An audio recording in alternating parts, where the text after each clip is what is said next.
please. Roll call states that all board members are here. Let's rise to the pledge, please. Salute. I pledge allegiance to the flag of the United States of America and to the republic for which it stands, one nation, under God, indivisible, with liberty and justice for all. All right, continuing with our meeting, Mr. Neal, Mr. Young, you have some information for us on this proposition that we have, this board policy. Yes, we have added one action item to this board meeting, and it would revision to board policy 6158. This is specifically because of the school shutdowns that had to happen because of either power outages or flooding that have occurred at the beginning of January. So we will be, or excuse me, Dr. Solly will be proposing a revision. However, in order to propose that revision, in advance of that, I am going to ask that you as a board vote to waive the 2 board meeting normal process for bringing a board policy revision to you. Your bylaws, 9310, do allow you to do it 1 reading. However, the normal process would be 2 readings. The first would be a report, and then we would come back as an action. But I am asking that you would waive that, and so specifically pursuant to board bylaw 9310, staff recommends that the board waive the 2nd reading of the proposed revisions and approve changes. Thank you, sir. I'm waiting for a motion, please, from the board. Motion approved. Motion to approve. I need a second. Second. Okay, motion by Mr. Porter, second by Mr. Schultz, that we actually waive, is it the waiver? Yes, this part of the process is waiving the 2-read normal process. So you will be taking a roll call vote. Absolutely, I understand that, sir. I just wanted to know what was happening here. Yep, sorry. Okay, all right, board vote, Ms. McFarland? Yes. Ms. Alexander? Yes. I vote yes. Yes. Yes. Aye. Motion carries 6-0. Thank you very much. So I'm going to hand it now over to Dr. Solly for the action item itself. Dr. Sell, okay, you're in the independent study revised. Yes, thank you, Yes, sir. President Nolan, Yes, for the additional language in the policy is an outgrowth of the COVID era and the shutdowns that occurred there.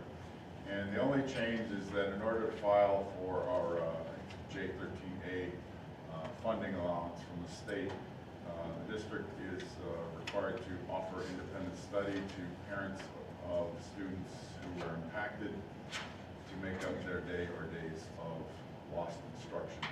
And if you recall, a couple years ago, Vinewood flooded and we applied for this J13.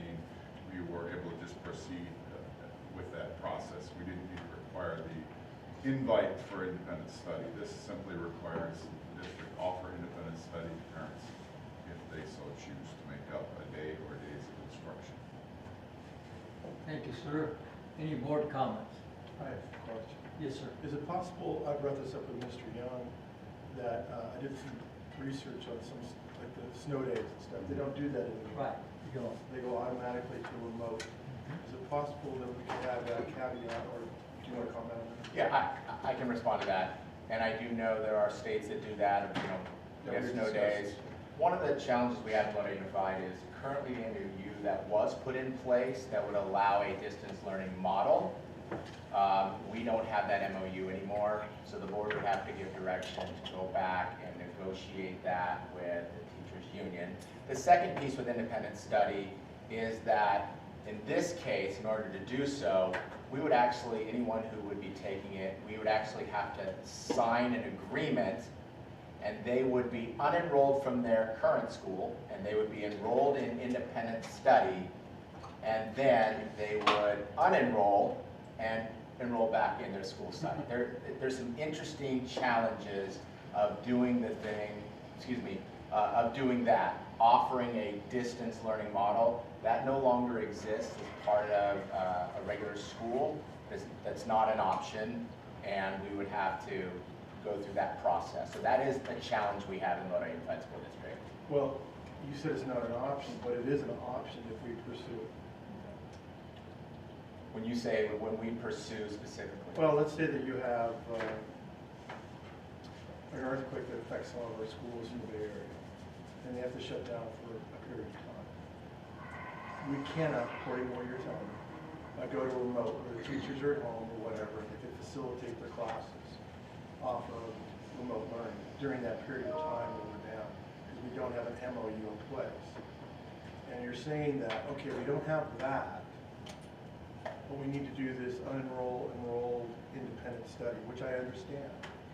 Shouldn't we pursue this while we have that in place, so that when something happens, we have this and we can immediately go to teachers are at home, kids are on remote, and we're prepared? The challenges that I understand are twofold. One, obviously the negotiation side of things.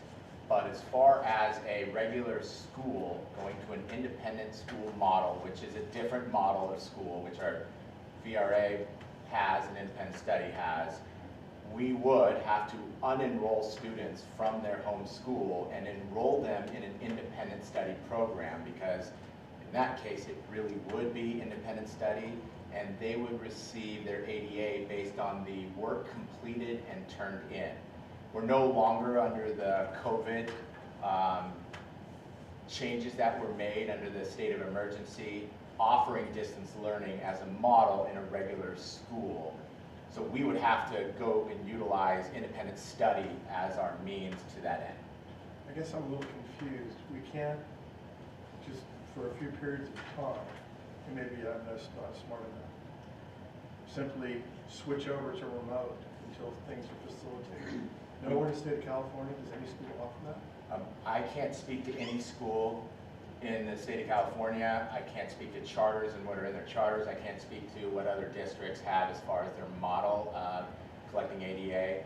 In our school district, we have ADA that's based on school student attendance, and then we have an independent study model. COVID created a change to that, which allowed us to use a remote setting for our traditional schools. And that's been taken away from us now? That period ended. The period ended. Yes. And then you talked about ADA. I thought we were held harmless on. Well, that is part of this process, so we will be held harmless, but understand, board, that we are offering to any student impacted by either loss of power or the flooding, that we will utilize days beyond our calendar year and provide independent study if they so desire. And that's gone out to parents, and we are collecting that information now. So we are using ADA now? I thought we were held harmless in terms of attendance, or total number of students. I think that's you're talking specifically about the day that they were gone? No, I'm talking about the fiscal planning that we planned around a general amount of students, and we weren't planning around ADA anymore for a while, I think. Am I confused? Yeah. That's Mr. Collins. Yeah. So Mr. Khan can get more into details. That has to do with how we take multi-year projections and we receive our funding based on that versus a one-year ADA as far as the seabeds go. So that's a different process. The one specific day, in order to receive the waiver, we need to have this specific language in our board policy as part of the waiver process within 10 days. Yeah, my question was just, it seems smoother to do quick reversal to remote. But obviously, we can't do that. We have to go with the hard one. There are unique challenges to do that. Yes, thank you. Thank you, Neil, for the explanation. Ms. McFarland? A couple of questions. How many students did this affect? Murata, Live Oak, Dorothy Mann, Turner Academy, which is our intense intervention school, which is small, Joe Cerna, and Houston. So you're talking several thousand students. If we're looking on average 700 to 800 for Murata, we're looking at 350 for Mann and Live Oak, and we're looking at just under 400 for Cerna and another 120 So for close to 2,000. Houston. Yes, I didn't do the math in my head while I was Whatever the giving site you that says. No, information, I'm just kind but of thinking, Whatever I was thinking enrollment is on 2,000. yes, site. it's So my- maybe 1,500. So then the independent study, will that be a one-size-fits-all, or will that be according to the, like, middle school versus elementary? We will have something specific for each grade level? Yes, the goal is to provide the appropriate grade level independent study opportunity. We are still working on the details as to whether or not that'll occur over the 2-week break or immediately following the end of the regular school year. Okay, then my other question would be, what are we putting in place? Do we have anything in place for the teachers that were still under contract at that time? And I know we had diverted some of them to other campuses, and what about all of our other employees that might have lost days, or did we also divert those employees? Those were contracted days for employees. Anyone who was either part of CSEA, any of our groups, that wouldn't include substitutes, they can be redeployed elsewhere. Right. But for all of our collectively bargained groups, Yes. that was a work day, and nothing changes for those work days. They will not be required per their contract year to provide the independent study. We will work on identifying teachers interested in doing that beyond their contract year. So everyone was held harmless, and that was a work day. That was my, thank you for clarifying that. Appreciate Any it. other questions, board, comments? Sherry? Okay, I don't have any comments, I just have, I do have a comment on the policy. There's some dates in there, Dr. Sally, and at the beginning it says original date was 6/5/79 on top, and then it says last revised date was 10/19/21. Okay, on this policy, this 10-page policy that we received. And then it's got some dates here that says for the year 2022, 2021 and 22. Are those gonna be changed, or are they're that way? I'm confused on that. Some of those dates had to do specifically with COVID, but whenever Yes. a revision happens, we keep updating that, and we Yes. note that at the end of the policy. So we will again, on these revisions, we will add that to the end. At the end of the policy, you Correct. will end that, because I see it says 1 year for 2021, school year only. It says. Correct. Okay, and then, okay, that satisfies it. And, I need a motion to approve, please. Motion to approve. Motion made by Ms. McFarland. Second by Mr. Knexit to approve this board policy 6158 independent study. Roll call vote, Mr. Porter. Aye. Mr. Stroll. Aye. Mr. Knexit. Aye. Ms. Alexander. Aye. And Ms. McFarland. Aye. And I vote aye. Motion carries 6-0. Thank you very much. Okay, that concludes our special board meeting on these two items that we had here. We're done. No, not yet. This is not, this is the meat of the thing, okay? Now, we do have a workshop, and I know you have to help me, Dr. Washer, is it a yearly or every other year? We do it yearly. Yearly, okay. I remember I've attended several of these, that's why I'm thinking that, and we have a new law firm presenter, which is excellent. I thought that would be a great thing, because we get the perspective from another law firm. And I'd like to introduce Mr. David Caldoni. He's from Clovis, and he is going to be the presenter today for our board. David? Well, good morning. Thank you for having me this morning. My name is, it's actually pronounced Saldani. Oh, sorry. And no, you're fine. And I'm with the law firm of Atkinson, Anderson, Lloyd, Root, and Romo, or Atkinson Anderson for short. I have an office in Sacramento, and I have an office in Fresno.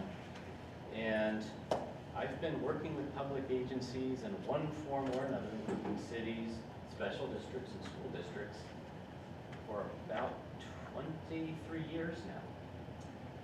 And I'm excited to be with you here this morning to talk about Brown Act and ethics and all these, transparency, all the exciting topics that we like to cover on an annual basis. My particular style of presentation, I don't mind if you guys want to interrupt with questions. I think it's boring if somebody just drones on for 2 hours and then takes questions at the end. So if there is a question or a need for clarification, just raise your hand so I can see you, and then we'll kind of make it a little more interactive.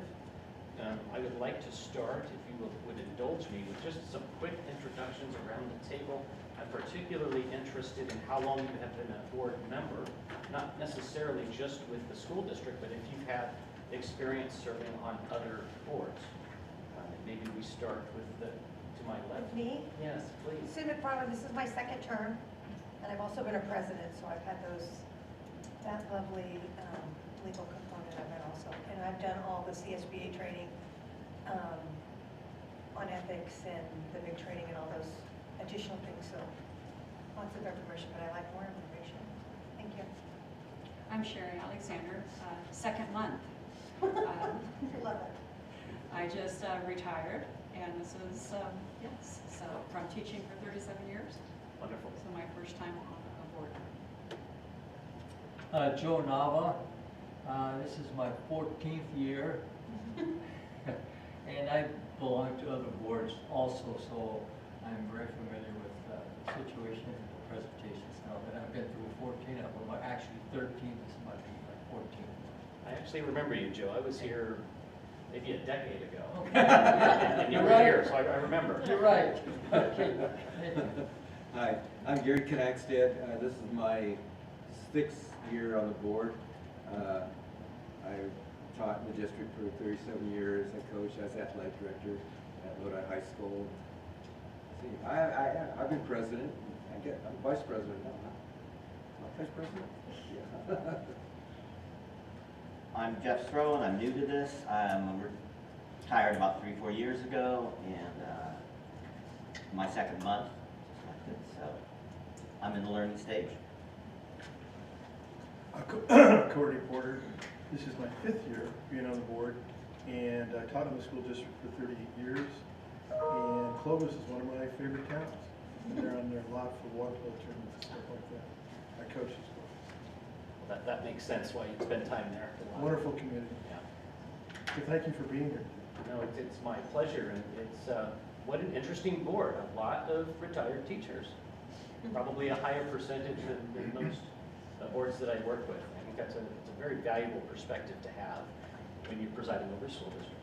So, all right, I'm going to get started. In front of you is a folder, and if you open that folder, you'll see some slides, and you'll see some space for taking notes so that we can kind of follow along.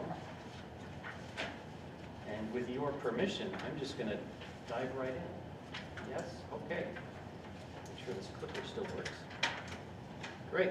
So, our agenda is really broken down into 3 main components. There's the Brown Act, there's the ethics component, and the conflicts of interest. And usually, the majority of the time is spent on the Brown Act. And it's a good thing that we do these trainings yearly, because there are changes to the law almost yearly. And we're going to talk about one of those significant changes, which has to do with teleconferencing.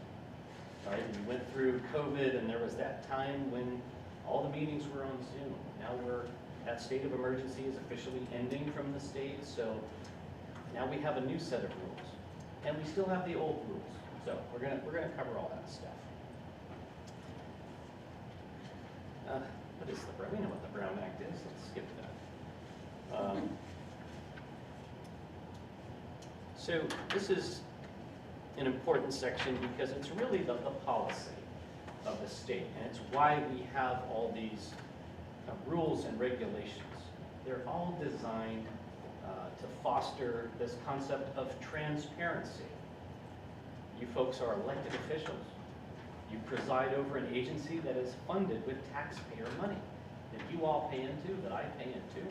And so the policy of the state is that those individuals that preside over public agencies should have their decision-making subject to public scrutiny.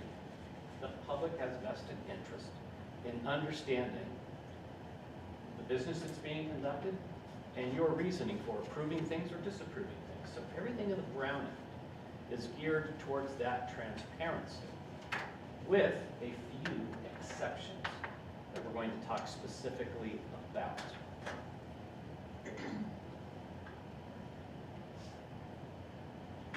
Again, it's to facilitate public participation and to curb misuse of the democratic process by secret legislation. That's what we want to avoid.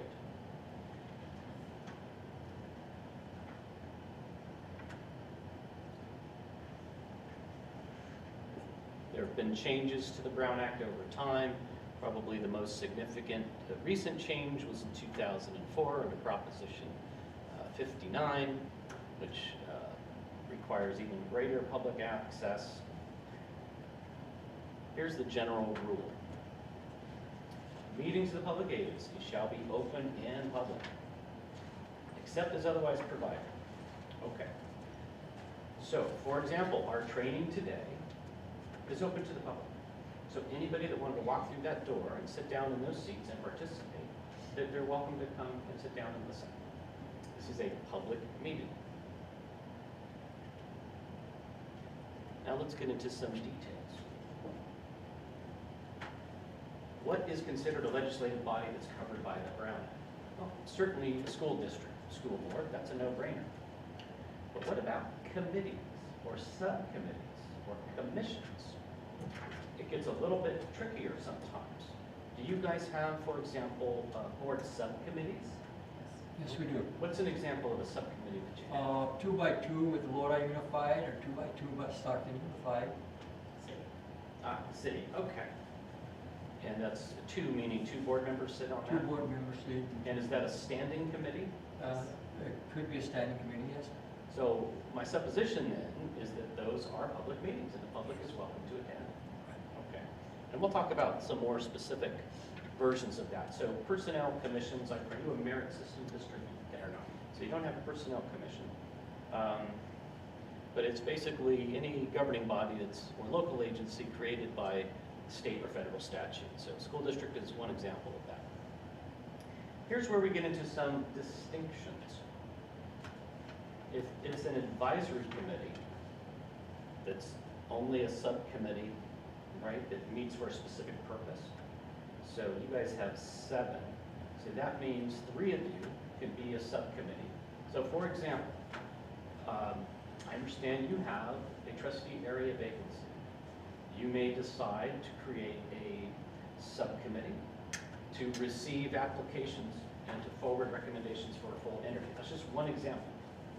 That type of advisory body is not subject to the Brown Act. They don't have to publicly notice those meetings, okay? However, if it's a standing committee, which means it's a committee for more than just a specific purpose, it's an ongoing thing, like the 2x2, those meetings are subject to public participation, or subject to the Brown Act. The other type of committee, even if it's for a single purpose, if it's comprised of anything more than just a minority of the board, let's say you add a couple of outside members, you add like a parent member, once you do that, since it's not solely comprised of the minority of the board, that committee becomes subject to the Brown Act as well, okay?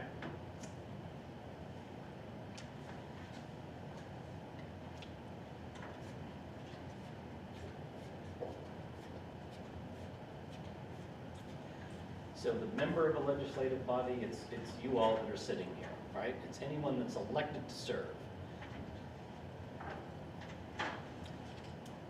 And when does that kick in? Well, typically, based on the rule of liberal construction, it's when the election results are known.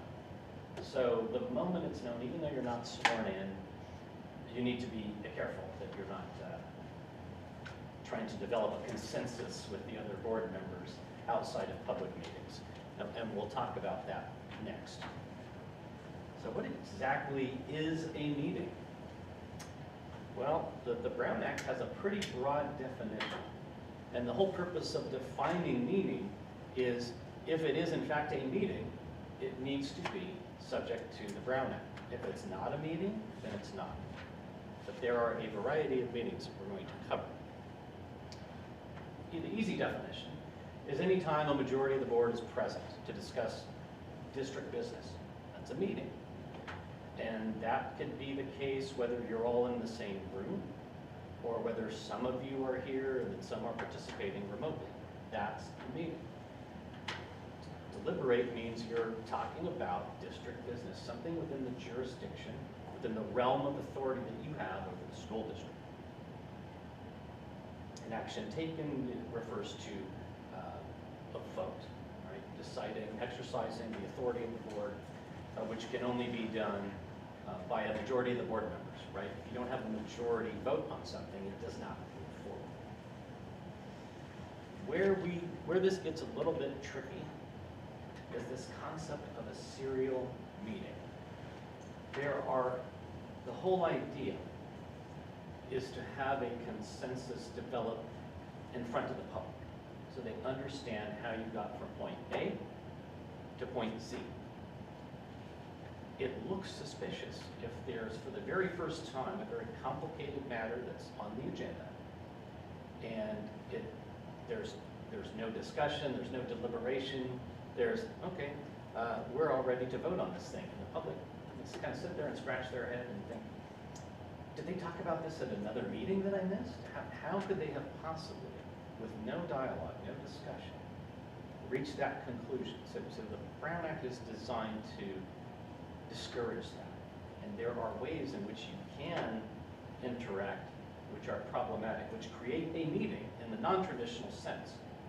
And what I mean by that is you could develop a consensus with 4 of you guys.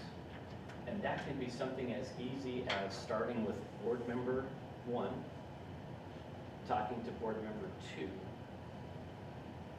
and then talking to board member 3, and then talking to board member 4, and having kind of a two-way flow of information so that there's a consensus developing. And that could happen over phone calls, it could happen at the coffee shop, it could happen over emails. Once you involve the majority of the board, and you're talking about district business, that, by definition, is a meeting under the Brown Act. It should be publicly noticed. Let's talk about what's not a serial meeting. You can certainly have separate conversations or communications to answer questions, to provide information, as long as you don't communicate to members, other board members, the positions of their fellow board members. So just kind of this one-way flow of information to communicate it just to a minority, or less than the whole, less than the majority of the board.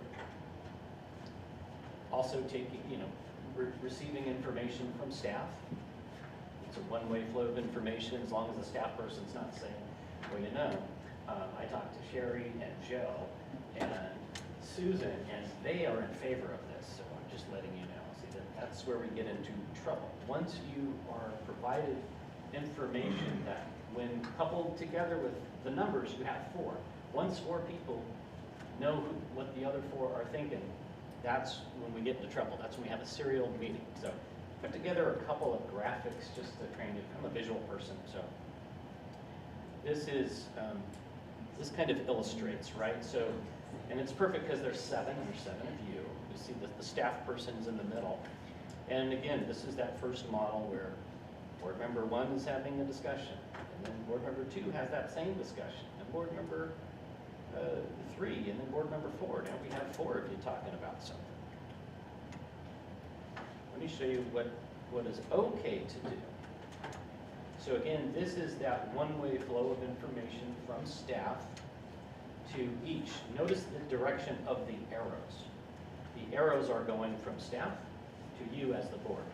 So staff is telling you something, they're giving you some information. Maybe, for example, like your Friday updates, right? Superintendent's giving you, here's your Friday update. Here's the information that's going on in the district. That's not serial, okay? This is the one where we get into trouble a lot. With the advent of email, it's, with the reply all feature, if you're not careful, you can inadvertently involves the majority of the board without meaning to, just by replying all. So this is a little bit of a complicated graph to follow, but if you look and follow the directions of the arrows, you see that it kind of looks like the last one, right? There's a one-way flow of information, but then something happens in response. And what you see in response is now, you see a lot of board member one, this is not indicative of trustee area one or anybody in this room, just generically, this board member number one, whoever that is taking this one-way information and is now pushing back. You see these arrows? These arrows are now going back from one to everybody else, including the staff person. So you can get into trouble. And even if you're on that email chain and you do nothing, just the fact that you're read it, you're already kind of in a little bit of trouble there. So, you know, best practices, don't email the entire board at the same time, because it's so easy to hit reply all instead of reply. That'll keep you okay.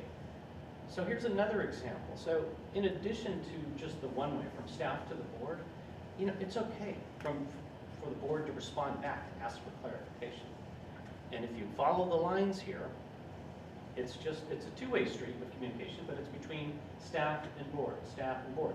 Staff is not conveying what the other board members, you know, staff's calling you, telling you something, and they're not saying, well, I happen to know that Courtney and Jeff support this. So that's what's important. As long as staff is not communicating the position of other board members, then you are okay in that two-way flow of information.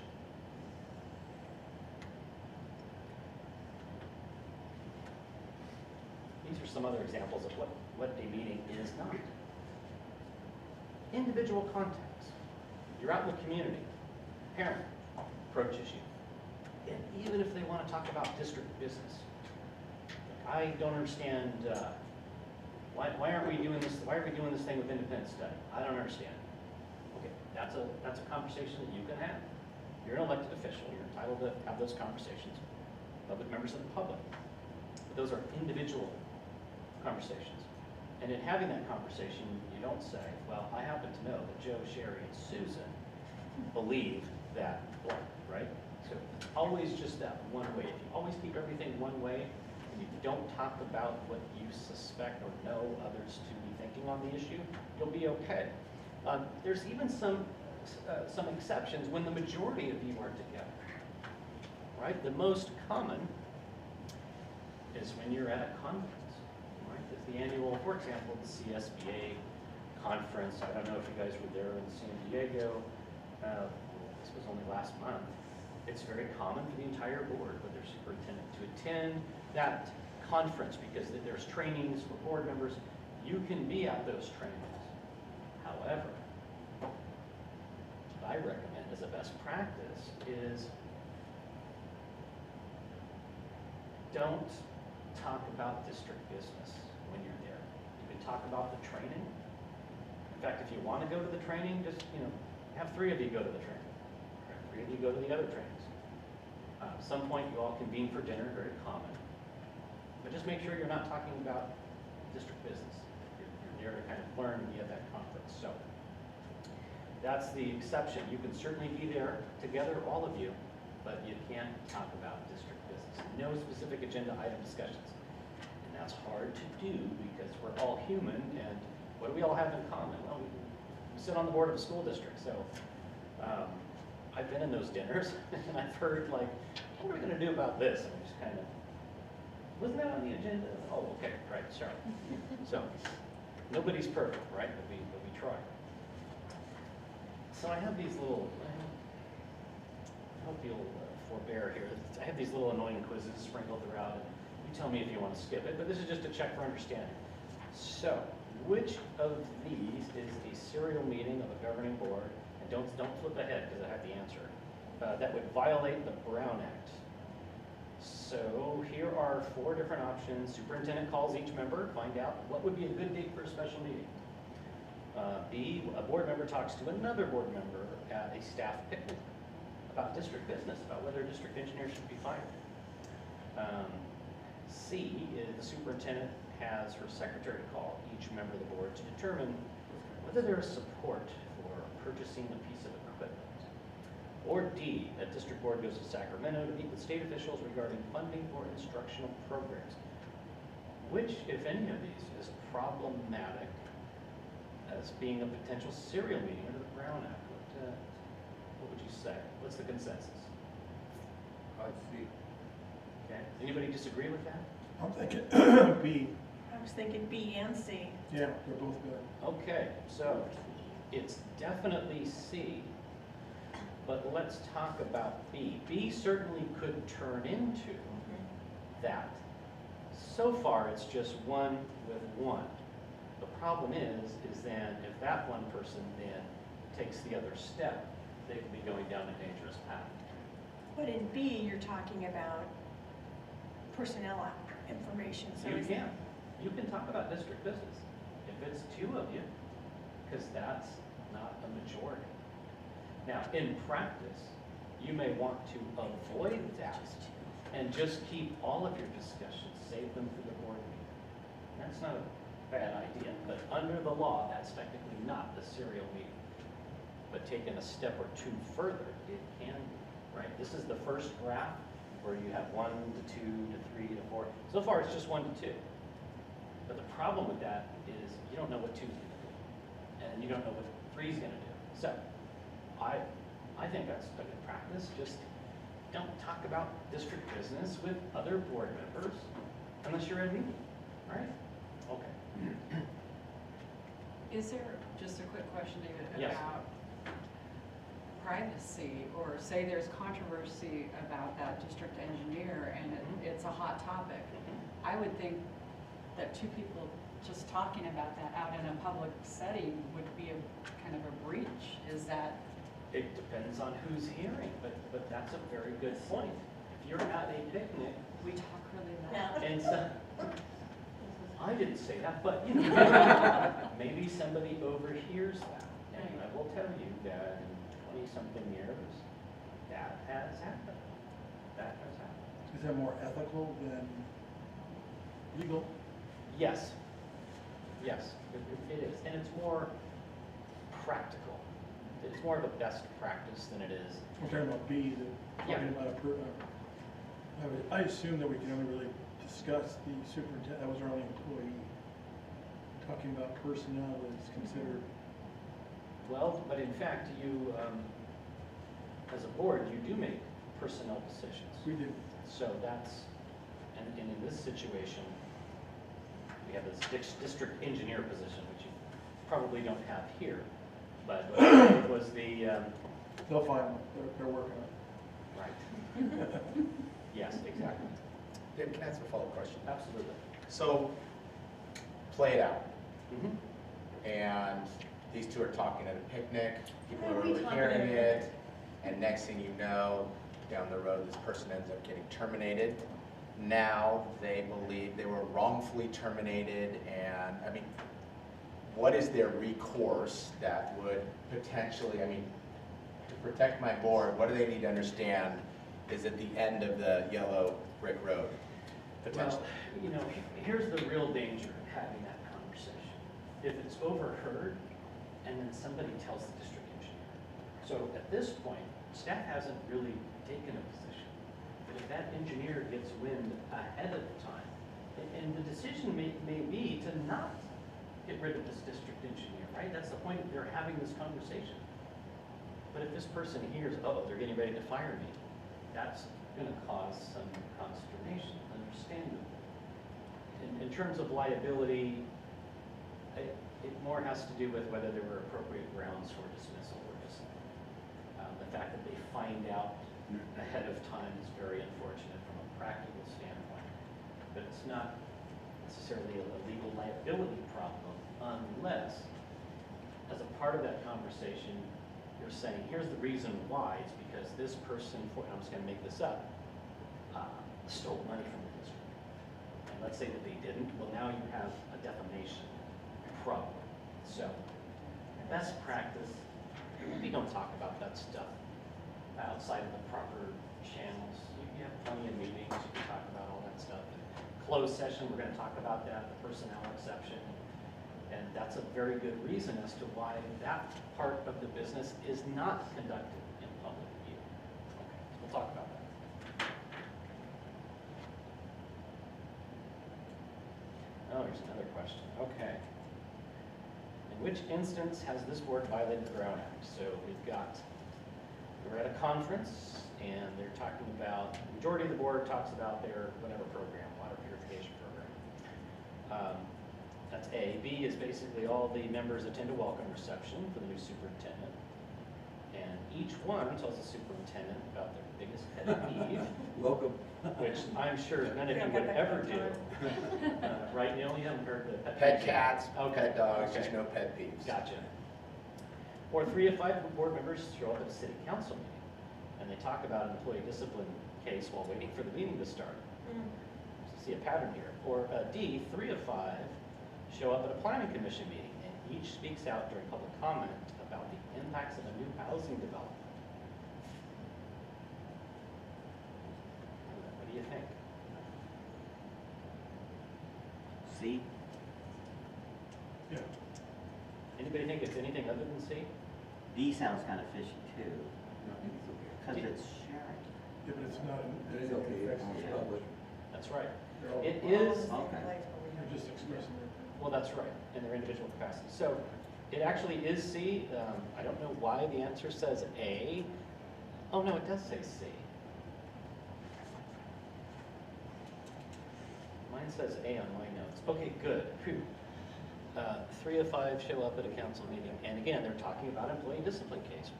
I know nobody here would do that, especially after today's training. Okay, so here's a real reason why we do this every year.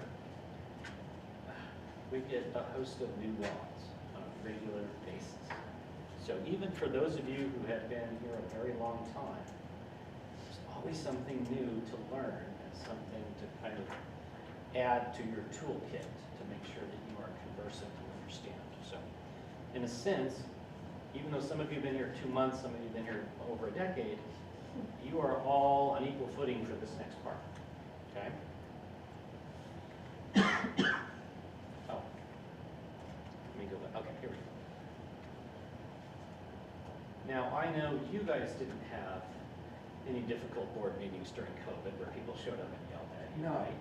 I don't remember any of those.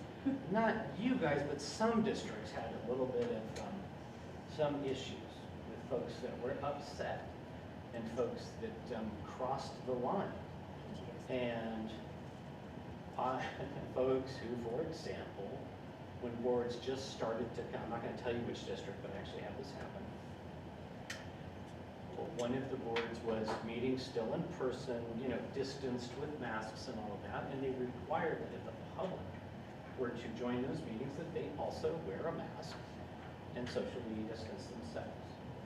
There were a group of parents who did, out of protest or whatever motive, we're going to show up and we're not going to wear our masks. Yeah. We think this is all just a hoax, for whatever reason. Show up and get a call, and the superintendent, these people are in here, what do we do? And I've called the sheriff, and the sheriff's not picking up. They don't want to touch this. I said, well, you could simply adjourn the meeting. They're sorry, we're not going to have this meeting now.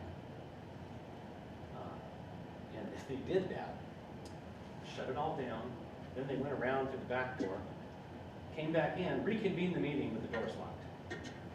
It got to be that level of ridiculous during the pandemic for some districts.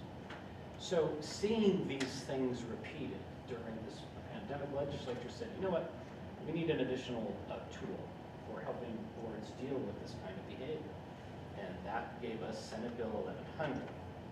So it adds a provision to the government code that says, you know, basically you can remove somebody, but prior to that, the presiding member, is our board president currently?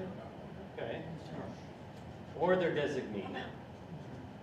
See, he could designate somebody if he doesn't want to. Shall warn a disruptive individual that their behavior is disrupting the meeting and failure to promptly cease their disruptive behavior will subject them to removal.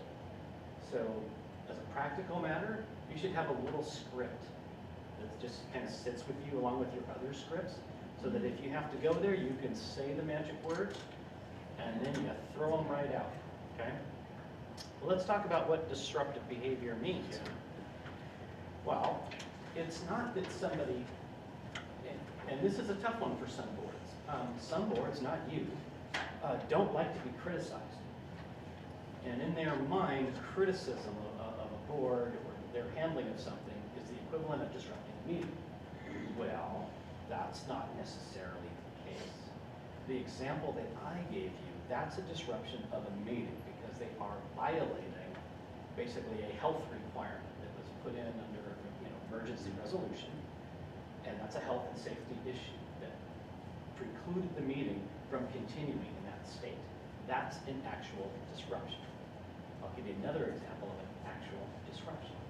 When somebody comes into the meeting and they are yelling from the back of the meeting, they are cursing at the board during the meeting, and it's loud enough that the board can't conduct their business. They can't hear each other, they can't hear the speaker. That is a disruption, okay? We never did to have a board meeting. Yeah, these days, it seems that way. So the standard is, it's behavior that actually disrupts, disturbs, impedes, or renders infeasible the orderly conduct of the meeting. And that can be failure to comply with reasonable and lawful regulations adopted by a legislative body, which is like the mask thing, right? Or engaging in behavior that constitutes use of force or a true threat of force. Well, that, no matter what, we didn't need this law to tell us that, right? We have zero tolerance for that. And we already have tools in our toolkit to deal with that. Here's how this legislation wasn't helpful. They tell you when you can toss somebody out, but they don't tell you how. So let me put you on the spot in a minute. Have you ever had somebody that was so disruptive that you needed them to excuse themselves? And if so, how did you effectuate that? Yes, we did. Okay. What, We, in the past, I know, I've said, we're taking a break. We clear have the board go in the back room, 20 minutes, and then come back out and try it again. okay, okay. And some boards, probably maybe less than a third, but some will have some kind of law enforcement presence. Yes. And, if you know ahead of time that there's going to be kind of a potential, it's not a bad idea to have some law enforcement presence. Just like they do in a courtroom, they have the bailiff. Believe it or not, even in a place like a court of law, some people don't behave and need to be escorted out. So on a case-by-case basis, that could be one way of handling it.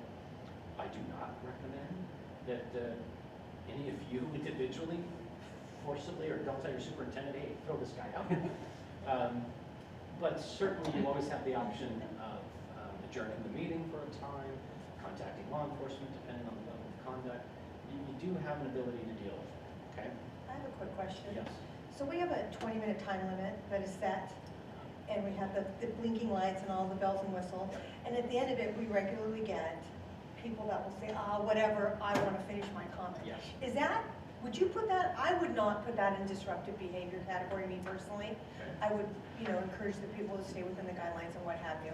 And I did that as president. But I could see where, depending on your board, that could be construed as disruptive behavior because they're setting a tone for the next person, or they're clearly saying, I'm not going to follow your rules.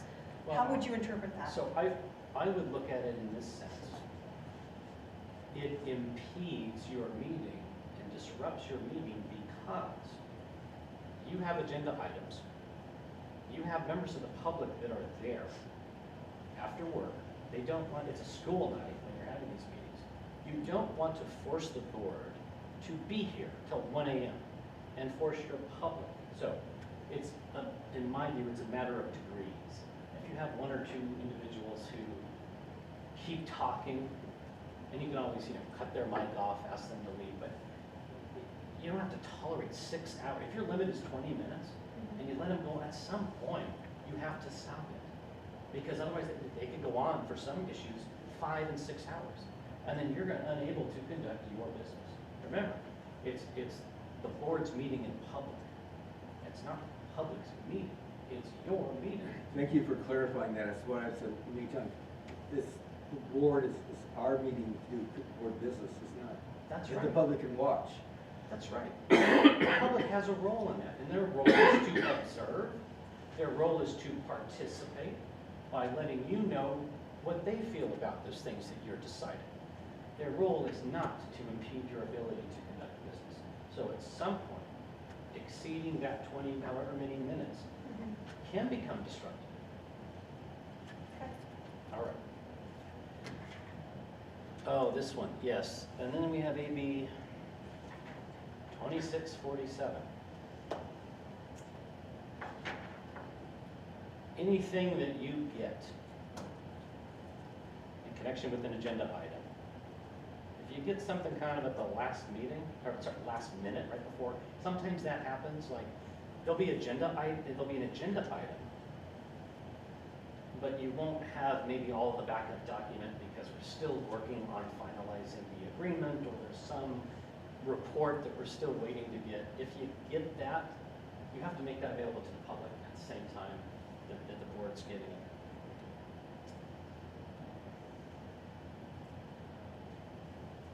There's more to it here. There are some, you don't have to make it necessarily available for in-person, as long as you satisfy, and I'm glad you have this in writing in front of you because it's very detailed.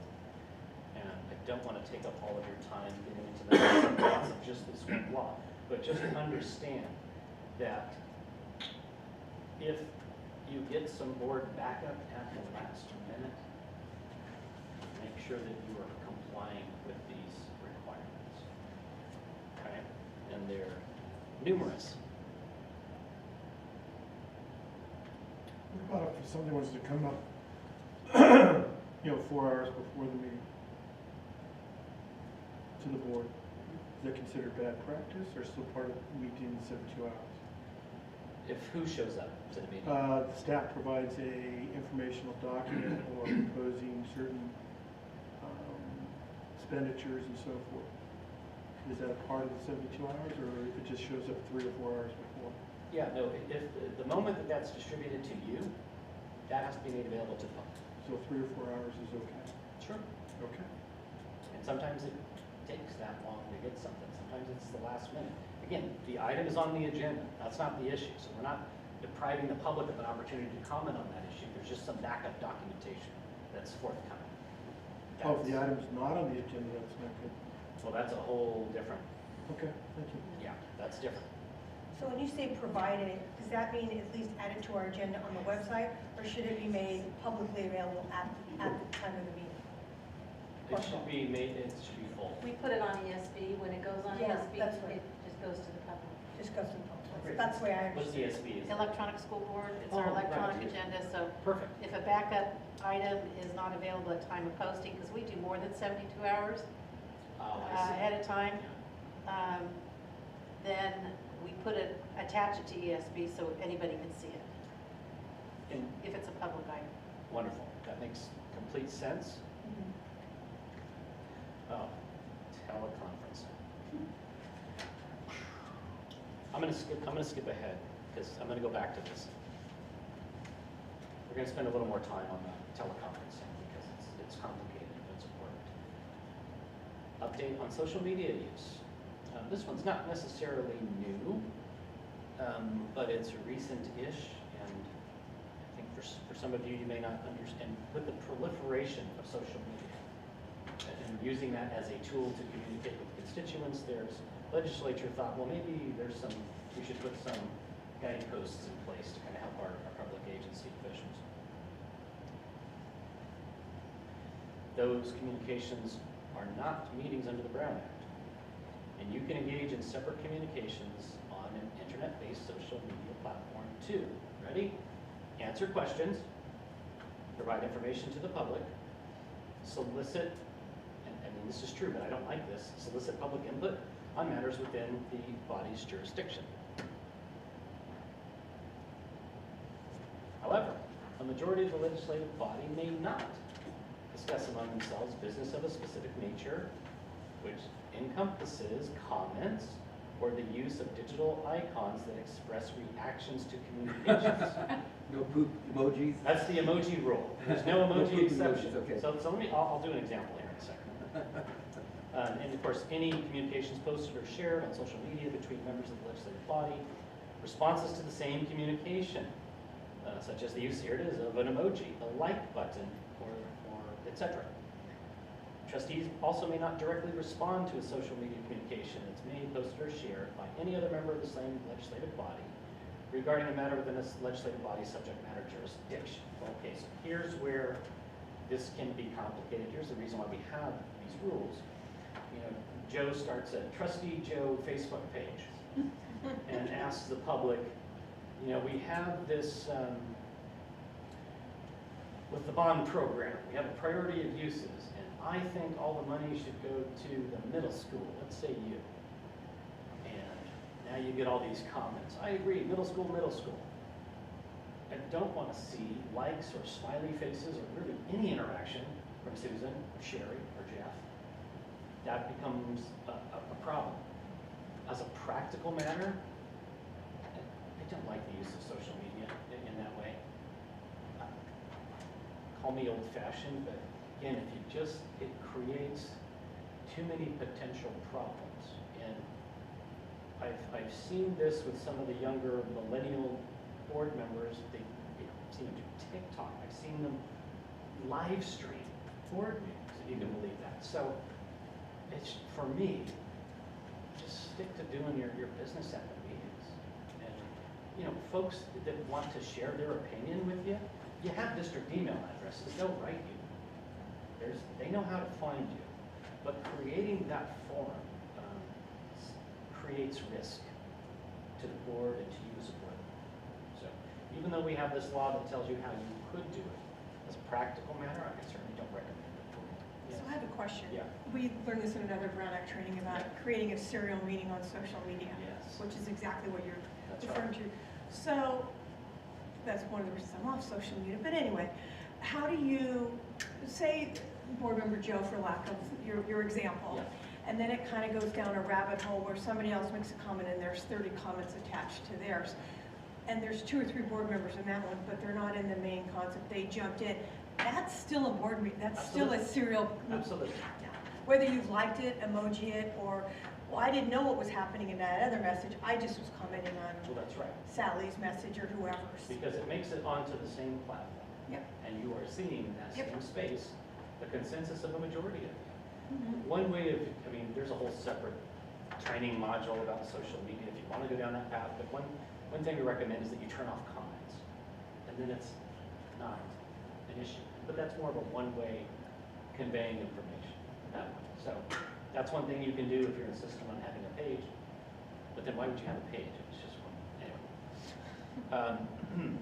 Public meeting procedures. I promise I will cover teleconferencing. You meet monthly, fix the time and place for the regular meetings. Do you meet once a month or twice? Twice. Usually twice. And that doesn't mean that you can't do special meetings in addition to those, or even if you wanted to add a regular meeting later on, doesn't mean you can't do any of that stuff. You're the board, you have the authority to do that. Location. This is important. Your meeting has to be here, within the territory of the district. Now, not necessarily in this room, it could be at a school site, but it still has to be within the territory of the district. Here's where it gets complicated. But what about virtual meetings? Who knows where you are, and where is the location of the Zoom? We'll talk about that. There are some exceptions. You can certainly meet outside of the territory if you're attending a proceeding as a party in a case, inspecting property, or you are attending kind of a multi-agency meeting. So let's say you're 2x2. Let's say it's over at this outside your territory for whatever reason. Okay, that's fine.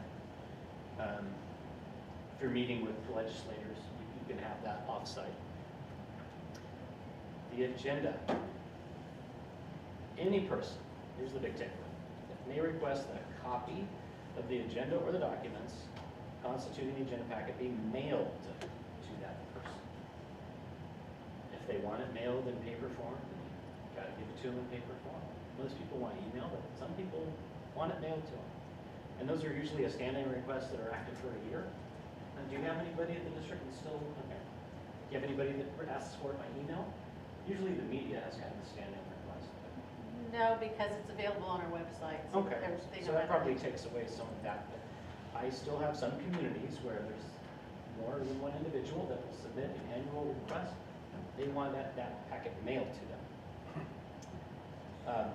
There's also an ability to make it available in the appropriate alternative form to persons with a disability. So larger print, making sure that it's ADA accessible. And it goes out when everybody else sees it. Oh, okay, now we get to the teleconference. We had kind of the state of emergency version, AB 361, remember that? We all met on Zoom. That's coming to a close, like next month, next week. But in its place, we always have the classic teleconference rules, and now we have some new ones. Some of the districts are already messing it up because they're confusing the old one with the new one, and that's okay because it's complicated. All right. The AB 361 version, what do you need? You have to have a state of emergency. This is the COVID thing. This is the brave new world that we were all inducted into back in 2019 when everything shut down. I remember I was in Sacramento. I was at a conference, and the next day it's like that's it. Everything's shut down. Now the board still has to be able to conduct its business, and we learned how to do that, trial and error, virtually. And the legislature and the governor, the executive order, gave us the tools to do that, and some regulations around that. So for the new board members, you might not have experienced that as a board member, but I suspect you probably sat in on a meeting or two online and watched it unfold. But that was new for those of us that are used to the old model. And what you'll see in this new legislation is folks kind of got used to that, and they like the accessibility. So there's a mechanism to continue that in some form that we'll talk about. But the AB 361 model says you can only meet virtually if there's an active emergency. And so, monthly we would do that resolution at the beginning of your meeting. We find that the COVID conditions still persist, and as a result, we're still holding this virtual. Okay, that state of emergency ends next month.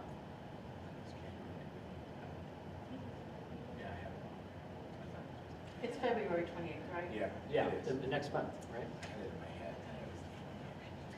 So if you have to do all of the following, right? If you are meeting under the virtual format, you still have to follow the Brown Act.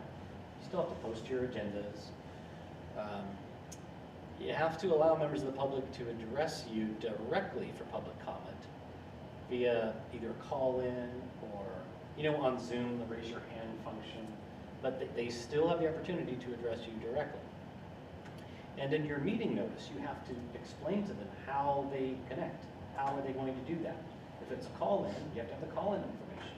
If it's a Zoom, you need to have the Zoom login information.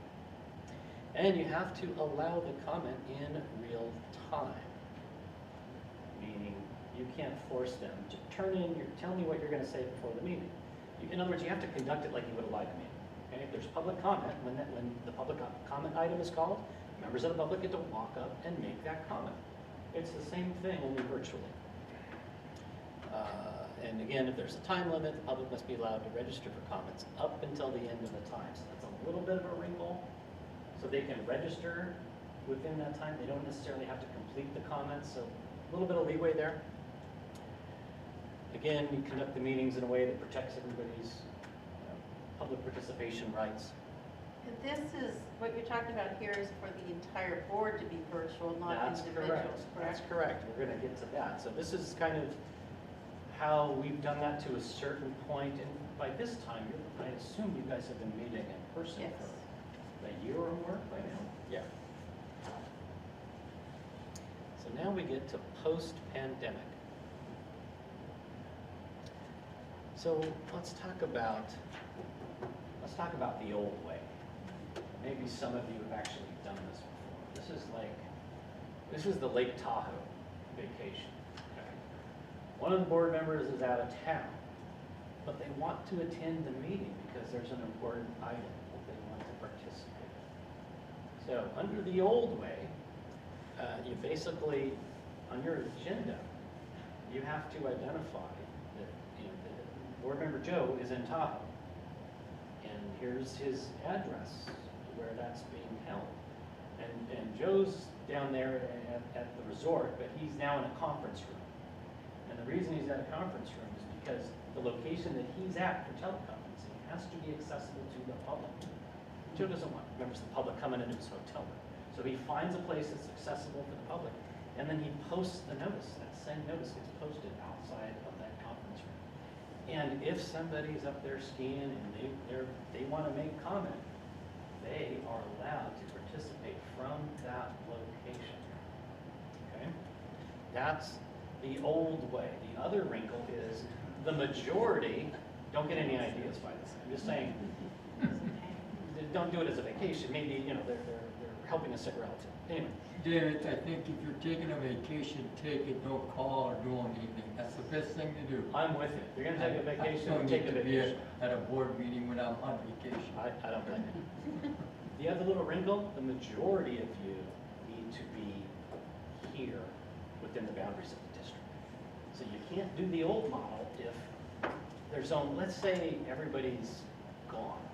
And you can have a quorum, you can have 4, but only 3 of you are here present. So in other words, you have less than a quorum within. You can't teleconference under that scenario. Under the old rule. Now we're going to talk about the new rule here in a second. All right, effective this year. Here's the new tool. This is what you came here to see, right? It gives you the ability to use teleconferencing for just cause or emergency circumstances without requiring that the location be identified in the agenda and open to the public. Well, this is new. So now, when Joe's not taking a vacation, but he's caring for a sick family member, but he still wants to participate, he no longer has to give them the address of the hospital room that he's in and make that open to the public, heaven forbid. A quorum of the members must participate from a physical location within the jurisdiction, which must be open to the public. Okay, so we kept that. Requires the majority participate in person. So you can't have 4 of you doing this. The majority still has to be in person from a singular physical location identified on the agenda that is open to the public and it's in your district boundaries. If you can answer yes to all 4 of those, you can use AB 2449 for up to 2 of you or up to 3 of you, in your case 3 of you, to meet remotely under the following conditions. By the way, since you have this, you don't have to memorize this. You can always flip back to it if it comes up. You have to provide one of 2 options for the public to remotely observe the meeting and provide comments. Number 1, 2-way platform. Could be Zoom, Microsoft Teams, Google Meet. Notice that it's an audio visual. Visual means they can see. This doesn't include a conference call line. Okay? Number 2 is a 2-way telephonic service. And a live webcasting of the meeting. See how detailed this is? So, you gotta have, number one, it's gotta be like a Zoom situation. Number two, if you're just gonna give them a phone line, then that meeting better be on YouTube or some other link that they can be watching it. And that access can be at the physical location of the meeting, correct? Which access? The Zoom, so the remote board member can be zoomed into the regular To meeting, here. and that's where the public access is. Is at the meeting Yes. site. That's correct. And remember though, this is not just for any old reason. The old way, you didn't have to make all these showings. Well now it's no longer the Tahoe vacation. So here's just cause or emergency defined. Just cause, and it's very specific. Child care or caregiving of a child, parent, grandparent, somebody that requires them to participate. So this is the sick family member, okay? You gotta have that, or, you know, you gotta have the COVID or something contagious. We don't want you here in person, right? If that's the case. You may feel good enough to participate, but you know, keep that away from the rest of us. A need related to a physical or mental disability, which can be permanent or temporary. Maybe you're having some issues with anxiety being in that space. Okay. Travel while they're on business of the legislative body or some other state or local agency. So now Joe's going to a conference for trustees. He wants to participate in the meeting, but it's at a conference. That's okay, that's just cause. You can do that. Now, emergency definition for that is exactly what it sounds like. Physical, medical, you all know an emergency when you hear it, right? They must provide a general description of the reason under the emergency circumstance. And the body must take action on such request at the earliest opportunity. Now there are some limitations to curb abuse of this because let's face it, we would all, if given a choice, maybe some of us would just kind of like to stay home and zoom in, but you cannot do that under either of these rules for more than 3 consecutive months or 20% of the regular meetings within a calendar year, so they cap it so that it's not abused. Remember, the body may still participate remotely so long as the legislative body complies with the traditional teleconference rules. And so, not to plant any seeds or ideas, but you know, AB 2449 has a cap, the other doesn't, it's just the way it is. Now, the just cause exception cannot be used by any member of the legislative body for more than 2 meetings per calendar year. Okay, so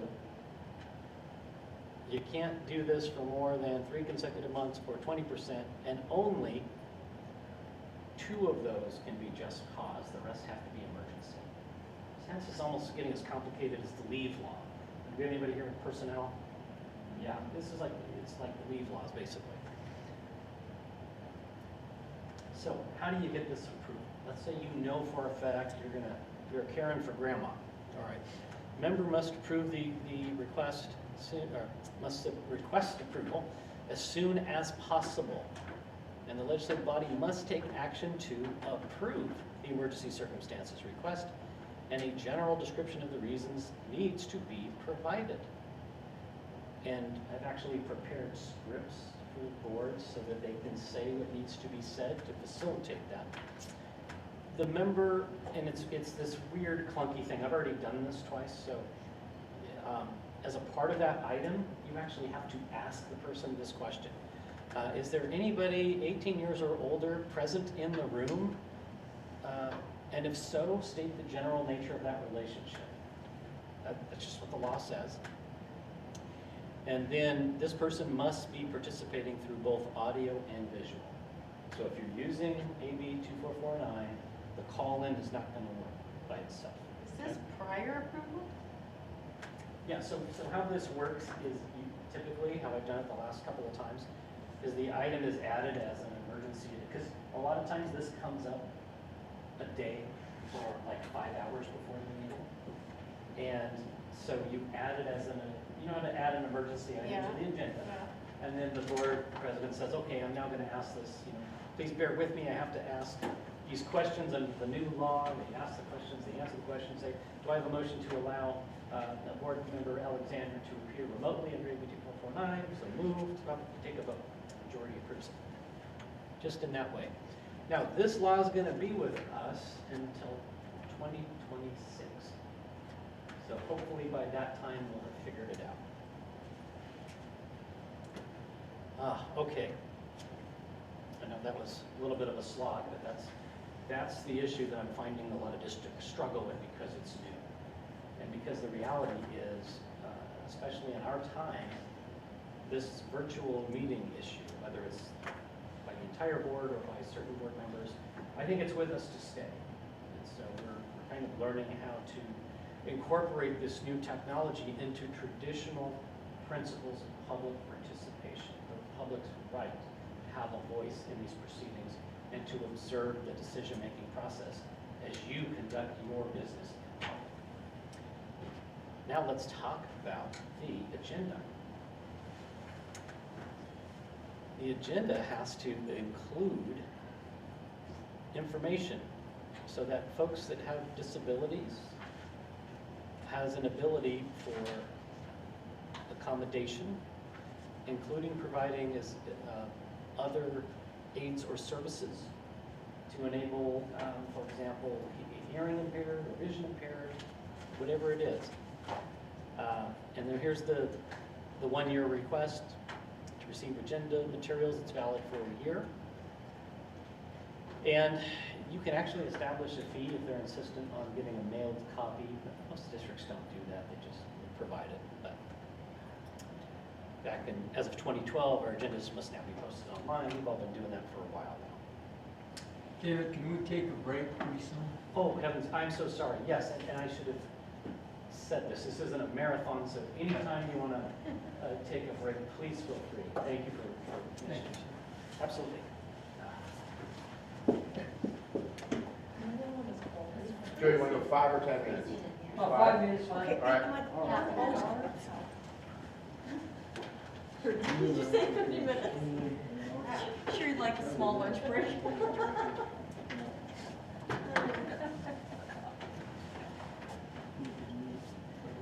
Feel free to give me the speed. I like that your folder matches. Okay, I didn't need it. How's the, oh, you You're got so time? coordinated. Social media is the one that makes me think, it's so wrong. We have not said it. It has not missed my mind yet. Yeah. It is your birthday It today. was easiest to go in and out. Well, birthday boy.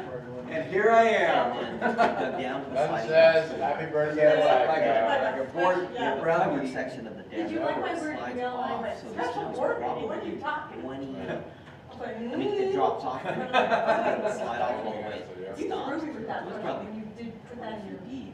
email? 50. Well, that's- Yeah. No, Yeah, that's exactly what it was called, but I was like. It's an old wood I cabin. think, Built, I don't know what I was not, like, I it's had not like like a a log whole cabin, brain thing. built early 60s. So I thought Well, maybe God because bless we you, were I'm sure the all, last. Well, we finally got a gas heater after a while, because which we were all I had to dig here, out I the vent. thought maybe that's Didn't why, go the that's first why I time. had At asked. least when he gets the message, he says, Yeah, I didn't think I'm we were gonna thinking. die. And then I thought that was fireplace the and thing. wood stove. You got another meeting. Combination of It's old. There was an additional part. I, when he said special, I was thinking like at night. Used to do it more. Like, I was thinking, Now we okay, have usually have training this stuff today. delivered. Yeah. And then we'll split some of it. I was thinking it was Like two for that. one. I was like, text you, okay? Kind of a mix, All right, thanks. but it's, Oh, yeah, because this, I Yeah, thought she was back, you training get at a first quote too, and and all then, that. but then. And then I was it's thinking all training in the morning The and then cabin another one shifts. at night. and so we Oh, have. Because I thought So I anytime was you thinking it all was of two, us and I was like, oh no, it's called the same. Well, Yeah. luckily we got The a problem problem is, is, you know, so a sliding glass door. by having a special board meeting, at least it allowed us to have that. 2-inch gap at the top of the sliding glass door. We've done this It flows at the bottom, so the cabin's shifting this way. Oh, you gotta check. It's the whole weight pushing wood cabin on top, yeah. Yeah. And It's pretty. one door to the outside is I had to check out. I mean, we got some, not really giving us upper, new things called or the part of the door frame, so I could actually close the door, completely shut it. And then I just lock it close. Of course. Yeah, but still missing one thing.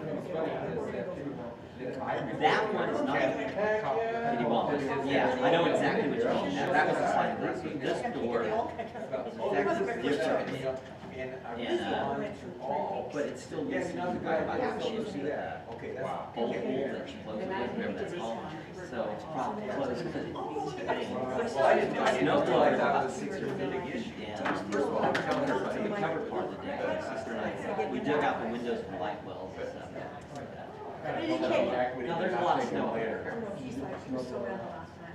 Yeah, we dug it out, but we still have to get it on the top layer of the snow to use it, which is sort of like,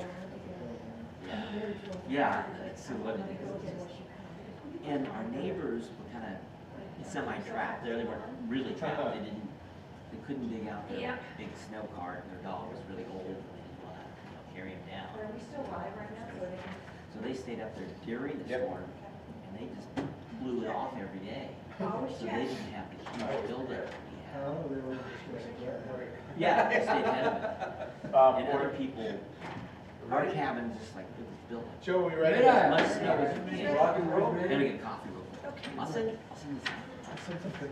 And just, yeah, and remember, even though we went on break, we still remain live on the Owl. That thing gives me the creeps. Just to I don't like it. remind us of our friends. Isn't it weird? It's like, hopefully. Forget it's there. that's the whole idea, I think. How's Palmquist doing over there? I haven't talked to Jay in a while.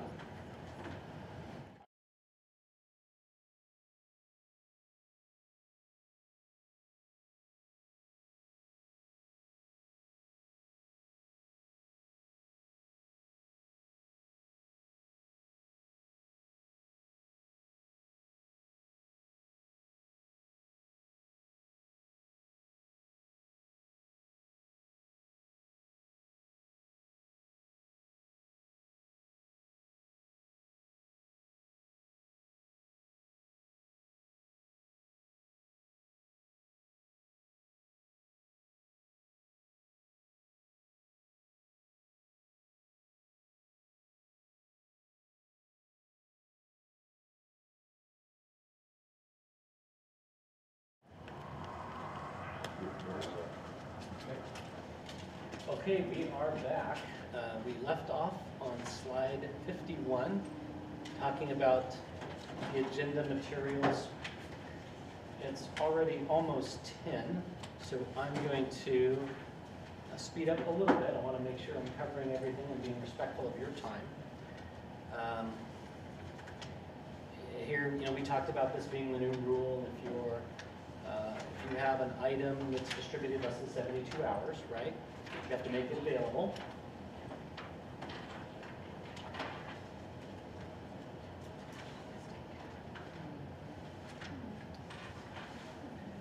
You can post it on the internet, but you must also make them available for public inspection at the meeting.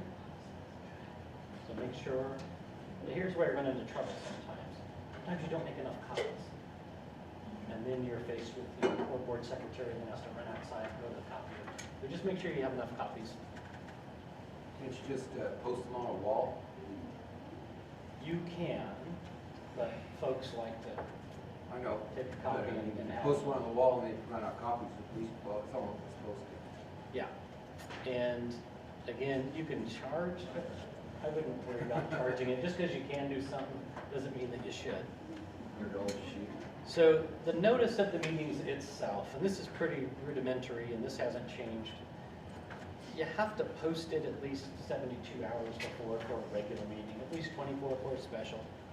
But importantly, where you post it has to be accessible to the public at all times. So let's talk about this. The executive assistant has made a mistake. Where's Michelle? Okay, she's not here. She's listening. No, so Michelle, no. The executive assistant has made a mistake when she posts the agenda for a regular meeting 4 days in advance. post 2 days in advance of a special meeting, post the agenda on a bulletin board in the inside reception area, or D, in our case, the executive assistant does not make mistakes. So in addition to D, what is the answer here?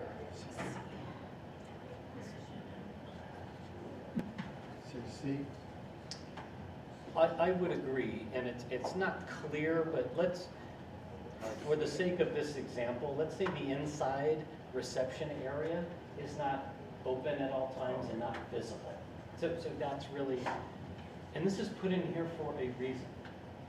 I had a district where just for years, they would just do this, and nobody said anything, and partly because it's on the website. But you need to have that accessible and visible everywhere.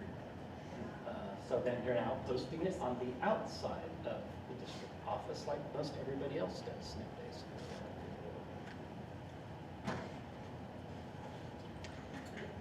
This is an important one, and I assume you're the type of district where the board president sits down with the superintendent to go over agenda setting and planning. You need to make sure that the agenda item is specific enough to put the public on notice as to what's being talked about. This is one where we get a lot of complaints from the public. So for example, you can have an agenda item that just says, on program. Well, if the actual purpose of that item was to discuss very specific priority of allocating the funds between 5 projects, the public may have an argument that that's insufficient notice. That doesn't tell them. If I had known that that's what you were talking about, I would have shown it. So it needs to be specific enough to inform the public as to what you're actually considering at that meeting. Okay? Brief description of each item of business, including items to be discussed in closed session, which we'll get to.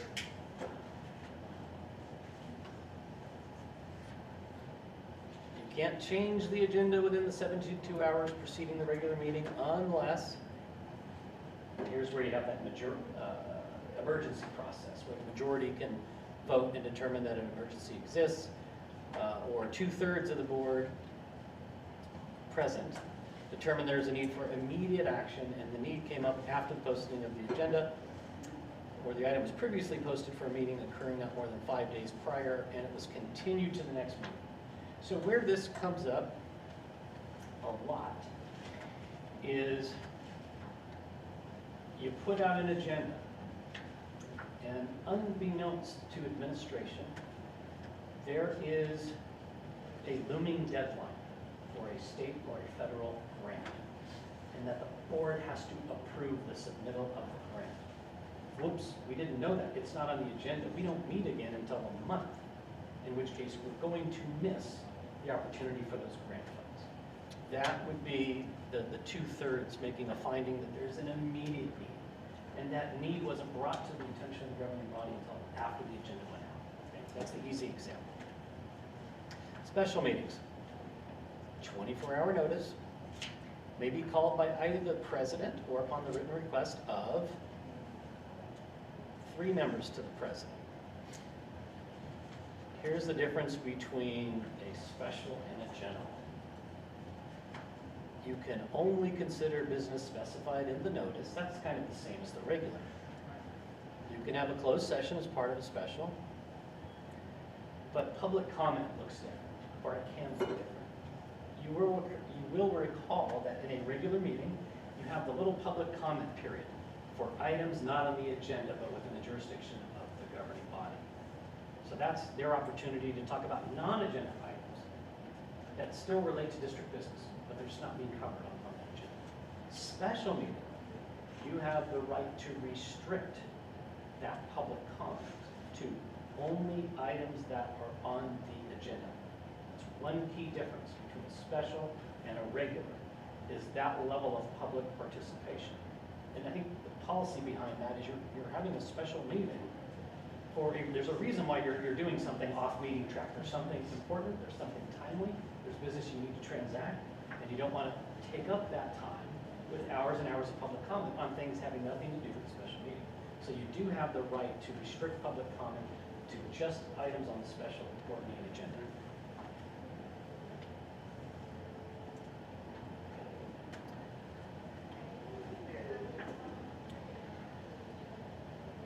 Every regular meeting shall provide an opportunity for members of the public to address the board item on any item of interest to the public within the subject matter jurisdiction of the board. No action shall be taken unless it's properly noticed, unless it's one of those exceptions we talked about. Yeah, I got a question. Yes. What do you do about people from the public that just drone on, not, on an agenda item, not necessarily public comment time, just on a, Yeah, how do you handle, how can we handle that without? that's a timely question, and we're going to cover it with this Oh, slide. okay. The board, As I'm droning on. perfect timing. Look at this, the board may adopt reasonable rules and regulations in order to ensure the proper functioning of the meeting. That includes establishing clear maximum time limits, subject to extension or reduction. Importantly, in making those rules, you cannot prohibit public criticism of the policies, procedures, programs, or services of the agency, or of the acts or omissions of you all. So the best way to deal with that is on the front end. Some districts have very specific policies related to commenting on items on the agenda. Some will say you have to make all those comments at the beginning. Some will say you have to wait until the item is called. Some will also have time limits. So if there are 10 items on the agenda and you have a type of community member that likes to pontificate on every single item, you can adopt a maximum. In fact, just went through this a couple months ago to deal with this issue. And what the district landed on was you get a cumulative total, I think it was 12 minutes, okay? And then they limited it to three minutes per comment or something to that effect. So you can put a reasonable cap and you can enforce that cap. But the time to do that is to be a part of your policy so that it avoids the appearance that you're making that decision on an ad hoc basis. We don't like you, so we're going to limit your time. But we like your opinion. So having an established rule up front that everybody is bound by protects you from folks claiming that you're playing favorites. Yes? So I think one of those examples you gave, you give the public access at the beginning of the meeting to make comment on specific action items or, within the board agenda. Yeah. Do boards that do that limit, so let's say one person who normally likes to comment on 8 different items, during that window of time at the beginning of the board meeting, so they can comment on everything. Can you limit that? I mean, I guess the board could say limit of X number of minutes to make comment on all the items on the board agenda. Yes. Okay. Now, from a practical standpoint, I don't like it that way. I think it's clunky. I think it makes more sense, just personal preference, for the meeting flow and just so that everybody's tracking, to allow that time for public comment as each item is being called. I think making everybody, and some districts do this, and that's fine. I think it's a little bit challenging because then, 2 hours later when you're talking about this, you probably don't remember what the public input was. So my personal preference is to have that public comment at each item. But you can have a limit. You don't have to let somebody drum on for 2 hours and take up 2 hours of your meeting because they want to spend 10 minutes on each item. But the way to do that is to have those policies and procedures and regulations as part of your policy up front so that everybody knows. It doesn't just apply to this person, it applies to everybody across the board. And the only reason you have that is, again, to ensure the orderly and timely conduct of your business in public. And it also, it's respectful of the public's time too, right? We've got working parents, they have students, we don't need to keep everybody up, right? It's really annoying when board meetings don't end until 1 a.m. That's not how it should be. Especially staff. But it happens. You don't want to And hold them, staff. superintendent, they come back to work at 6:30 in the morning, or earlier, I don't know. Well, that's right, that's right. And so, again, there's a balance. We want the public to participate, but a part of that is creating an environment that fosters that participation and isn't so one-sided that it really becomes the public's meeting. That's what Since we we're on this don't want. subject, Yeah. maybe you'll cover later on, but the duration of the meetings. And I don't like to stay there after 9:30 on a meeting. Everything's counterproductive as I would, that's my pet peeve. But we have a policy, rule policy that we can go to 10 o'clock, Okay. providing, of course, that the board agrees to, if we need to extend it, if the board agrees to extend it, we give you that certain amount of time. But like right now, there's nothing, it's illegal about setting your time limit because we have board policy that says 10 o'clock. So, That is it? you have a policy, Yes, right? And that's the policy of the board. yes. So that's your policy.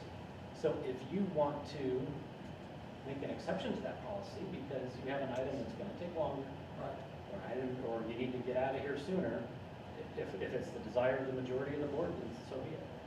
So there's a way to handle that. Oh, But yes, but go it's ahead. not the board that's. Real quick, we have our 20 minutes for public comments at the beginning of our meeting. Yes, 3 minutes for comments, not to exceed 20 minutes. yes. When you get into each action item, there's always discussion about, do we hold people to the 3-minute comment on action items? Or do we let people, It's in your policy that you do, it's in your bylaws that you do. that we hold them to 3 minutes, Uh, correct? it So says should the every time, item. to be fair, and I know it's in the, as president, I know that it was in the bylaws, I got a lot of grief.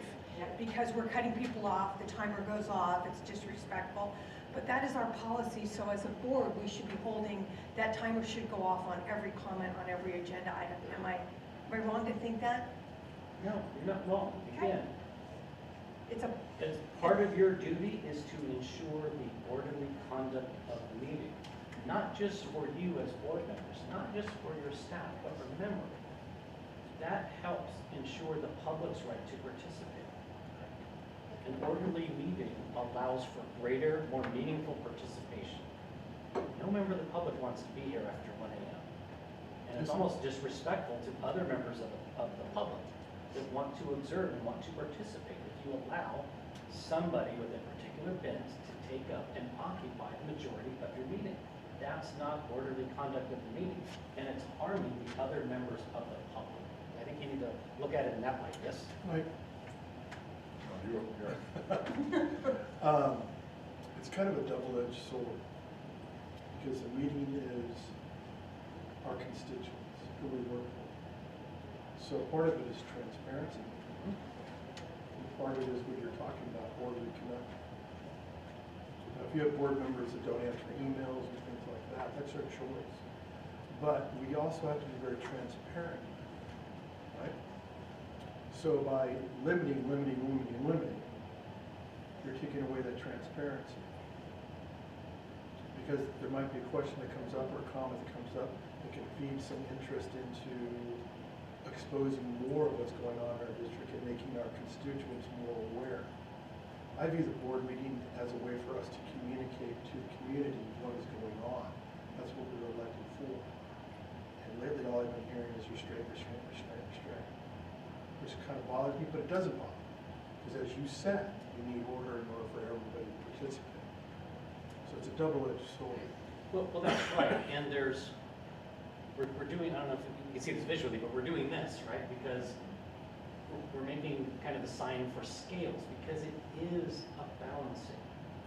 We do want transparency, we do want public participation, but we also want to be able to conduct our business and be respectful of staff, board, and members of the public, whose input we want to hear. if we're just hearing from one person and they're occupying all of that time, you're not hearing the voice of the rest of your constituents. So there's some equilibrium point at which we need to kind of set so that you can assure yourselves that folks who want to be heard can be heard, but not this situation where you have somebody taking advantage and now depriving the rest of your public of a voice.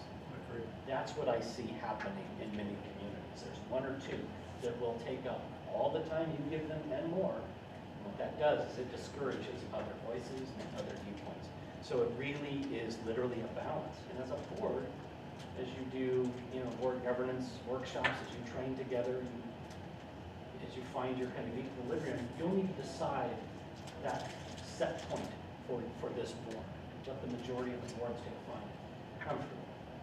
Because in a sense, it is a little bit of a competing interest, but when you kind of look beyond it, it's not really competing, right? It's orderly conduct helps and facilitates public participation. Yes. As it pertains to the consent agenda items, can you speak to your experience with the role the public plays in providing comment on that? Is it pulling consent agenda, each individual one, or is it a general? Okay, go ahead. So, no, typically, the consent portion of the agenda is there for a reason, and that is, these are kind of perfunctory items, they're more ministerial, and that's why we put them together in one chunk. The only time, and you have to look at your bylaws, but I think most will say that a member can pull it, or board president, or somebody with a vote of the majority, however you do it, can pull an item to be further discussed. So it's not that somebody from the audience yells out, hey, I want you to pull that from consent. Now, the public does have a right to have an item placed on the agenda. Members of the public, for school districts, that's not the case with cities and other public agencies, but for school districts, a member of the public can request an item. But that doesn't mean that that item can be requested from the audience, and then now you have to talk about it. And in fact, it doesn't mean that it even has to be on the next board agenda.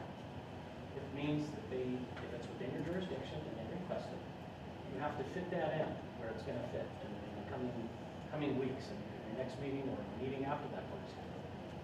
So, yes. No, well, it sort of pertains to that. So I got a cold call out of nowhere. I thought it was a spam call, but somebody, and they might have called every board member, I don't know, but it was a school in my trustee area, about getting their daughter in. It was important to get their daughter in as a kindergartner because she missed a cutoff date by 19 days or something, and that he checked all the laws, and the law says the board can make a change with that. And he goes, I also emailed, which I didn't find an email, but I'm going to have this message. So would that be?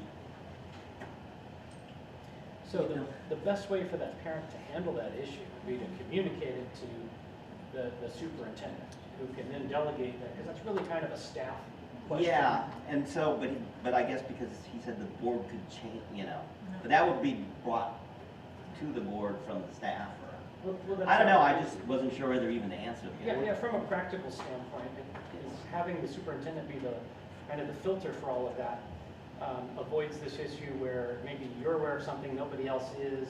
It's kind of a chain of command thing. Yeah, I was going to talk about it today after the meeting. Yeah, and it makes sense because we don't want anything to fall through the cracks. And so if you have a process for funneling that information, then you should follow that process. Because otherwise, maybe he told you, he didn't tell anybody else, and now you forget. And next thing you know, this parent is showing up at the meeting and complaining, well, I asked Jeff and he's ignoring me. As a practical matter, that's not a good look. So, what I advise districts to do when you have something that should really be dealt with at the staff level, send it up to the staff. And the staff looks at this and goes, you know what, this is something for the board can decide. Then in meeting with Joe and doing the agenda, maybe you add that as an agenda item. The other way this can come up, and this goes to our next item. I have a question before you go any further. Sure. Neil asked you a question about the routine agenda, and I didn't think I got the answer on that one. Oh, okay. I think what they're asking is, can the board set a procedure so that the public addresses consent agenda at the beginning rather than pulling each item as they go. Well, and it really did have to do with the procedures of, in essence, that's an action item, but each of those consent agenda items is an individual consent agenda item. So does the public communicate in advance of the board deciding what to do, or can they pull individual consent items themselves as the public? Yeah, I don't see that in board meetings. That's not something that's really the public's, right? It's really the board, because it's the board's business. The board decides what to pull. However, let's take your example, and let's say somebody's reading the agenda as a member of the community, and they say, I would like to see that not be in consent. I think that's something that needs to be talked about. Then that's something that request can be made, and if somebody on the board wants to pull it, they can pull it in accordance with their process. Okay. That make sense? Okay. So I want to go back to Jeff's example. Because the way that this comes up most often, in addition to just getting the private email, is the member of the public will show up at public comment, and they will say, I need to get my daughter into this program, and you, as the board, have the authority to do that. Okay. As a board, what is your response to that? Would you address it substantively during public comment? You would not. So, what you can do, thank you for bringing that to our attention. You can direct staff. Superintendent, would you mind following up on this? And I would like to know the answer myself. Can you bring that back at a subsequent meeting? But what you don't do is say, well, okay, what's the rule on that? Neil, how do we handle it? You stay away from the substantive response. And the reason why is because it's not agendized. Now you're having a conversation about district business that the public's been deprived of an opportunity to prepare for because it wasn't on the agenda. So that's why those public comments that are on items not on the agenda should not be responded to in a substantive manner. Acknowledge the receipt, thank them for raising it, and then you can direct staff. And you can even ask a clarifying question or two, like, you said this, so help me understand, which campus did you apply to, or, it's okay to ask a clarifying, but don't go beyond that, just direct staff to kind of follow up, and that's the safest approach. Do you have people that record? I guess this is this is a little bit archaic now, but back in the day before we did the Zoom meetings, it was kind of a hot issue, where you'd have someone say, well, I have a right to record this. And they would stand there with a camera in your face, and the answer, and even now, even though you're broadcasting this, someone will want to have their own version. Yes, you can allow that, but it can't be done in a disruptive manner. So what most public agencies will do is they'll have a little area squared off for those that would like to record, so that you don't disturb the rest of the folks in the meeting. Here's your box, and you can record from the box. Just one example. You can't restrict broadcasting of your proceedings, which most of these are online anyway.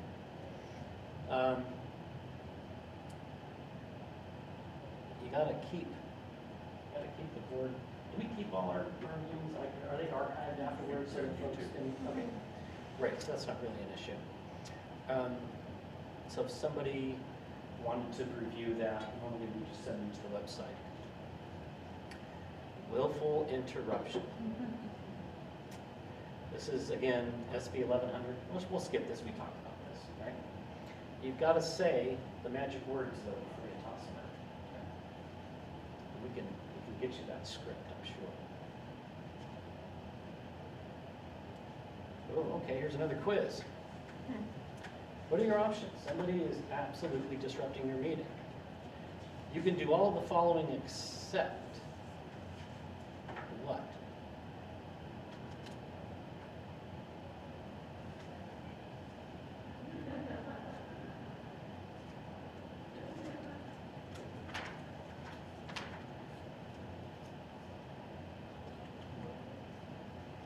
See that?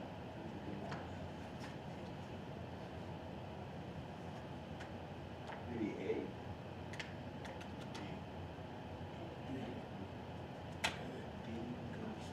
As long as you let the press in. Oh, it's just the press. I didn't see the press. It doesn't say press. Properly credentialed press. So again, you can remove the individual, you can adjourn the meeting, and if removing him does not restore order, you can go to an inner chamber and continue the meeting, and that's the admitting the credentialed press is D. What you can't do is throw even the non-disruptive people out and close up shop. All right, this is a big one. Oh boy, I got it. Okay, closed session. Remember how I said everything should be transparent, everything should be conducted in public? That's true, except there are certain sensitive things that should not be aired in public. And the law recognizes that. And in fact, if one of you discusses some of these things that were discussed in closed session, that could itself be a violation of law. So you need to maintain the confidentiality of these things that are discussed in closed session. One of the more sensitive ones is you're getting advice from your legal counsel. The most common is anticipated litigation. That means we are aware of a circumstance that has developed that could likely subject the district to liability. The reason we want to talk to you about it in closed session is we don't want to tell the potential plaintiff's attorney of this situation that we need to take care of and remedy. But again, that's to receive advice of counsel. Some of my districts will use this, but they won't be receiving any advice from the attorney. Now, that doesn't mean the attorney has to be in the room, but they have to be on a call, they have to be participating in some fashion. It could even mean that they've given a memo to the superintendent, and the superintendent is sharing that information with you in a closed session. But the whole reason for a closed session under these circumstances is to receive attorney-client privileged communication. And if you take out the attorney component of it, that's not an appropriate use of a closed session. A lot of districts want to talk about sensitive things in closed sessions because it feels weird to do it in public. Well, you can't. Sometimes you have to have uncomfortable conversations in public. These exceptions are very specific. The anticipated litigation, that could be one. Advice from attorney, there's about 3 or 4 different flavors of that. Another is, let's say you're getting an update on a lawsuit. Lawsuit's already been filed. On your closed session agenda, it will say pending litigation, and it will identify the case. Jones versus Lodi, Sacramento County Superior Court case number blah, blah, blah. Now that has to be on the agenda, but again, you talk about the specifics of your case in closed. Because it's not protective of the entity's interest to discuss legal strategy, to discuss weaknesses of the case and whether you should settle that case in full open proceedings where plaintiff's counsel is going to be listening. Speaking of which, settling of litigation. Closed session are confidential.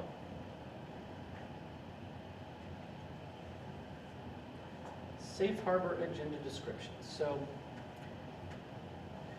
in the statute, they've done us the favor of specifically identifying certain types of language that if you use this language, you have safe harbor. Nobody can then file, no one will succeed in filing a complaint against you because your closed session agenda item description is insufficient. If you follow these very specific parameters, and it's spelled out. Sometimes a statute will do that. I find it very helpful. Then you don't have to guess, you don't have to make it up, because it's set forth verbatim. So conference with real property negotiators, right? There's a very specific way that you have that. And really it's only to discuss price, terms, and conditions of an acquisition, for example. Conference with legal counsel, we talked about that. And then, of course, before you go into closed and open session, you identify those items before going into closed. After closed session, there is sometimes a reporting out requirement. And that is different for every item. Sometimes there is nothing to report out. Even if action is taken, sometimes there's nothing to report out at that specific time. Sometimes it's a modified reporting out requirement. I'll give you the most common example. If you are approving the settlement agreement in closed session, but the other side hasn't signed it yet, when you approve that, you don't have to leave closed session and immediately disclose that you approve.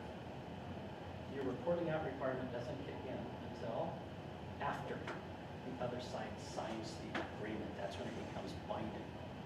And even then, it's only you report out upon request. So there are very specific reporting out requirements, just as there are very specific ways in which you have to agendize that for closed session.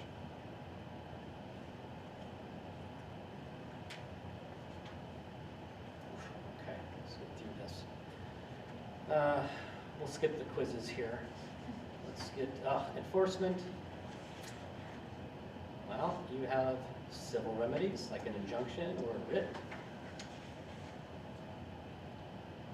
There are some new as of a decade ago.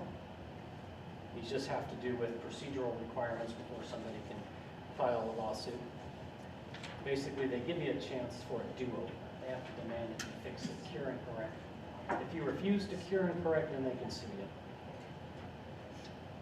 And one of the remedies is if you have taken action in violation of the Brown Act, well, that action is no longer valid.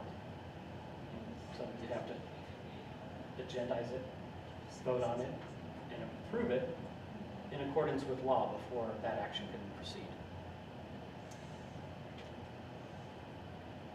The bad part is if you get sued under it, the plaintiff's attorney can collect their fees that they spent in enforcing that right on behalf of their client. All right, now let's go and sleep here. All right, ethics.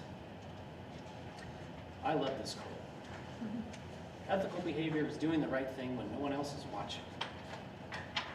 Even when doing the wrong thing is legal. So, right out of the gate, what I'm trying to convey is there is kind of an intersection. Just because something is legal does not necessarily mean it is ethical. And just because something is ethical, it may not comply with the strict requirements of the law.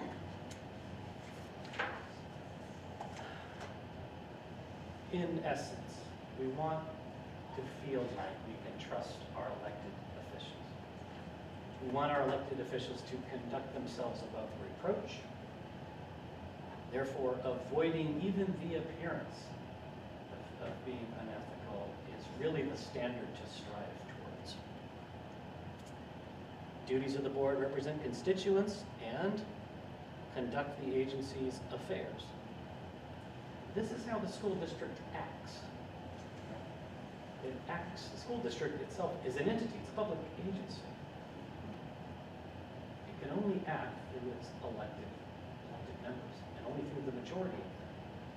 That's what is binding on any other party. For example, if you have a contract with somebody and the board hasn't approved it, it's technically not binding, because the district's not bound by it.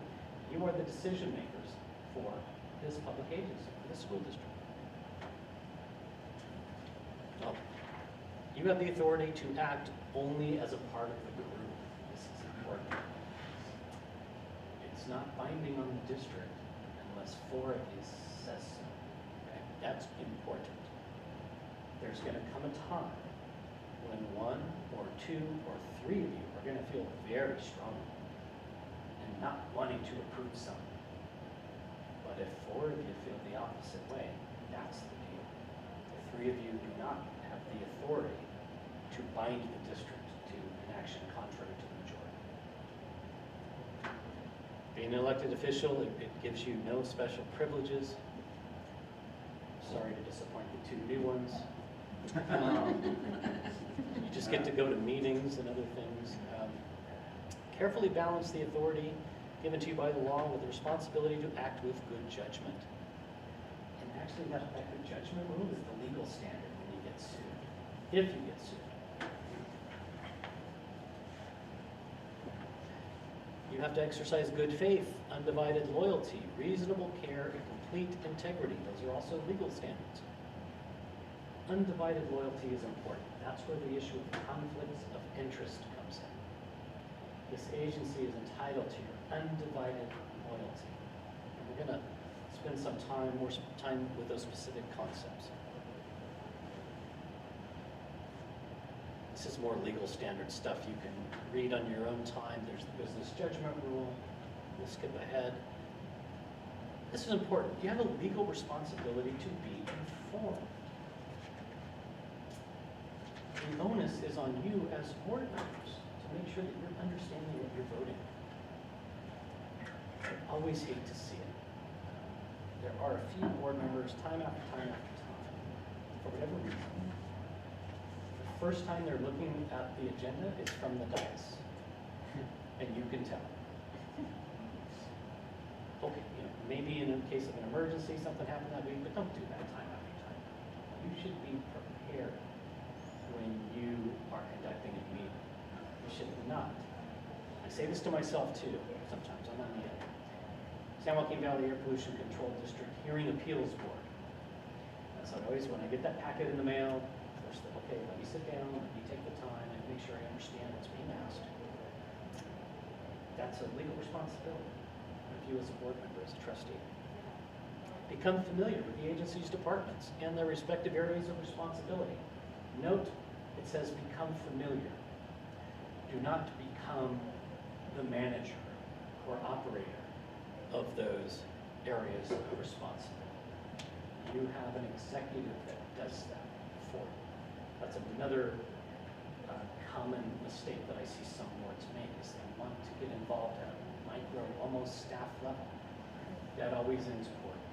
So resist that temptation. Always go through the channels that you have established. You have a responsibility to protect the assets of the agency. What are the assets of the agency? Well, this building, for example. The fund, the general fund of the district. Your employees, these are all things that you have jurisdiction over. You have to implement goals for the agency. Okay, so let's talk about ethics. Bribery, okay. If a vendor comes up to you and says, I'll give you $1,000 if you vote for my contract, you don't do that. 1090 is, so we'll go from egregious to more nuanced, right? We'll start with bribery, don't take bribes. Okay. The next most obvious, though slightly less than a bribe, is it's called a 1090 conflict. I'll give you an easy example. Fortunately, I'll change it a little bit because it's real life. Okay. A board member has a side business making things. I'm trying to be vague. Making things. And the district, and he wants the district to buy these things that his company makes. And he participates in the decision-making process. They vote to approve a contract with his company and buy those things. It's a 1090 violation. It's a 1090 conflict of interest. What I will say about this is we don't have the time to go into every nuance of conflict of interest. There's the 1090 variety, there's the Political Reform Act variety, there's the common law variety. That in and of itself is a 3-hour exercise. What I would have you do instead is if you hear something or see something or know of something that makes you a tad uncomfortable and you all have kind of that innate radar, just ask the question. Ask the superintendent. The superintendent will contact somebody like me and I'll say, okay, well, what are the rest of the facts? Because it's very fact specific.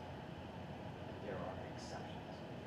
But ultimately, if there is an actual conflict under 1090, it's not enough for you to recuse yourself. That doesn't solve the problem. The entire board can't vote on it if you've been involved in decision making and you have a financial interest. Okay? That's a little bit different than the Political Reform Act version, which we're going to talk about briefly. And here's There's those questions that you ask. Are you an officer, employee of the company? Is there a contract? Did you make the contract? Do you have a financial interest? That can be complicated. Maybe it's not your company. Maybe it's your spouse's company. Maybe it's your child's company. There's a lot of different facts that weigh into an analysis. Is there a rule of necessity, meaning the thing you have to buy only exists from his company? You have to buy it. Your students need it. You don't have a choice. And then here's just, this will give you a sense of how fact-intensive and complicated an analysis is. Normally, when we're asked to do this, we will generate like be a 10 to 20 page legal opinion. Very complicated. I'm going to skip all this legal stuff, but you have it just so you, if you hear something or see something, maybe you'll look at that first, and that might inform whether you can bring it to the attention of the superintendent. If you have business interest directly or with your spouse or dependent child, could be direct or indirect. The rule of thumb, if you have a financial interest in the contract, if you might profit from it. And that profit doesn't necessarily mean money. However devious and winding the chain may be, which connects the officer with the forbidden contract, if it can be followed and the connection is made, the contract is void. So that result is the contract is void. Even if you find out after the fact, and that vendor has provided that equipment, get your money back. Bad result. Bad result for the vendor. It's a bad result. It negatively impacts the credibility of the board. Always best to avoid these problems up front as they arise. The remote interest is kind of an exception. We'll get into that. There's also, what do you do when there's a settlement? Let's say one of you sues the district, and you have an interest in that suit. We'll skip that. No one here is going to do that. The rule of necessity. The rule of necessity rarely applies. That's when there literally is no other options. Even if the option is you have to spend more money for the same product, then you got to spend more money. Abstaining doesn't help, doesn't cure the problem. Here are the different types of interests. Here's the result. They can be void, avoidable. Any payments must be returned. Public entities is entitled to retain any benefits. There's also a criminal prosecution statute. You can be prosecuted. You can Google some folks that have gotten on the wrong side of a criminal pursuit for doing this. There's some examples that are public that are at the end of this presentation. You can get a fine no more than $1,000, imprisonment, disqualification forever from holding any office in the state. The consequences are severe. Here's a different variety. The Political Reform Act, which now we're kind of moving down the continuum. In this case, if you have what's called a PRA conflict, your board can still vote on it. You just have to announce and recuse yourself. Here we go. There's a whole other bunch of legal standards here for you to go through.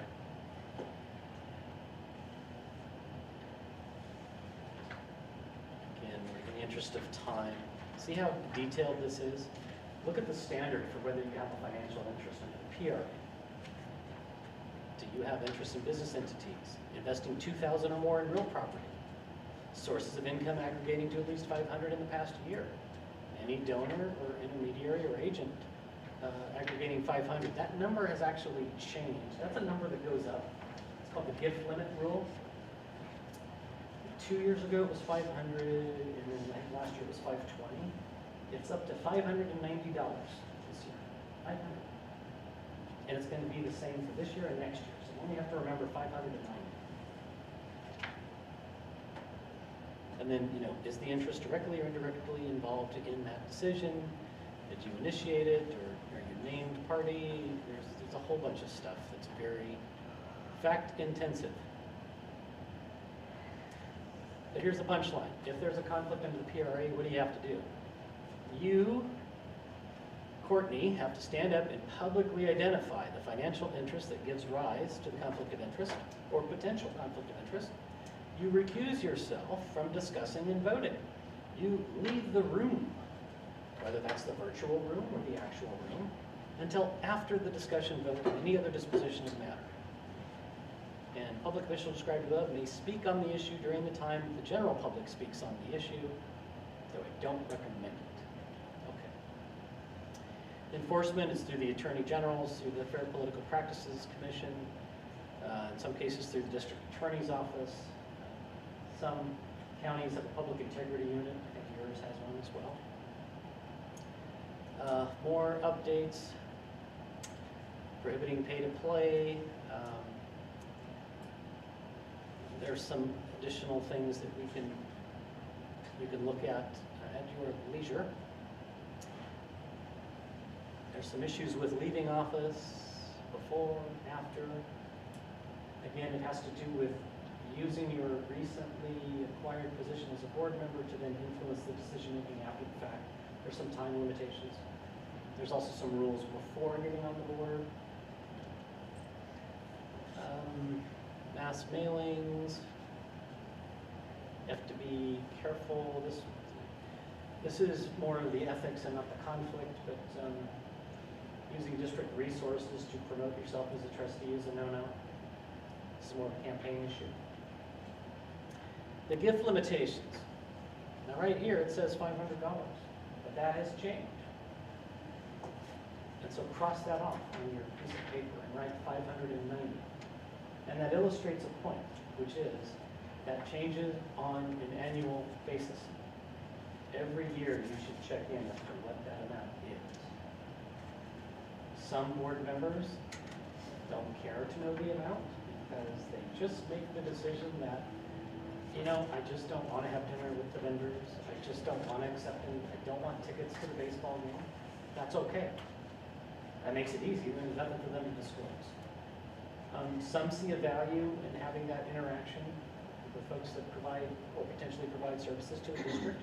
And so they keep track of that. And they report it if it meets a certain threshold. And they don't exceed that threshold. No, there were some changes a decade ago. It's charitable. You know, what do I do if I get something but I want to donate it to a 501c3? These are all very fact-specific inquiries that are very complicated, and as you can see, you know, if you're dating somebody, you get a gift. There's a whole thing there. There's the best friends forever exception. If you already are in a relationship where you've exchanged gifts with somebody before your time on the board, there's no reason why you have to report those birthday gifts. Those aren't really the type of things that this law is designed to prevent or inhibit. And that's why there's no gifts from each other. Yeah, thanks, guys. So you don't have to report. Right. You can't, so again, payment for speech, attendance at conferences, shouldn't, don't get comped, you gotta pay it. If you do, for example, you realize it, you got 30 days to give it back, here's the penalties. The giver and the receiver are liable in a civil action for up to 3 times the value. And for the recipient, that's you, up to $5,000. So, best not to mess with that. There's some exceptions. Discounted travel. Okay, why are these rules important? Here are those examples I was telling you about. These are public, they're a little bit dated, so they're not as sensitive. So 26 felony charges against some current and former officials of this particular high school district. You can Google that and read that article.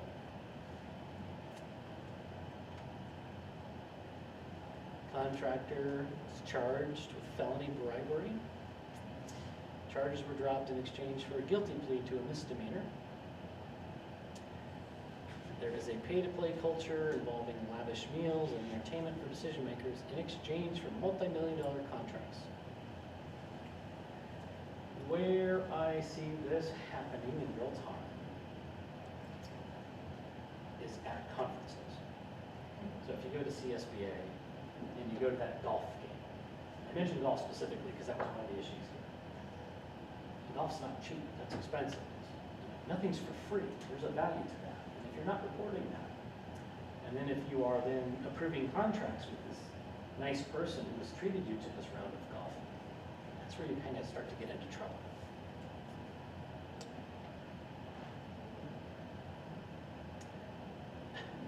Yeah, it got to a point there where some of the board members would ask, hey, can we go to dinner? Can we do lunch? And it's hard to say no when you're working for them. So don't put any of your vendors, and certainly don't put any of the district staff in that position. I know nobody here would. So you can kind of see the rest of the story, as they say. Here's another one. South Bay Pro.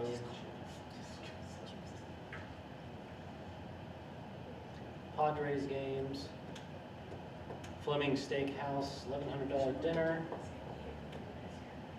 So these things can add up. And if you're not reporting them, or if you are exceeding the limitations, that's when you get into trouble. You want to avoid the pay-to-play.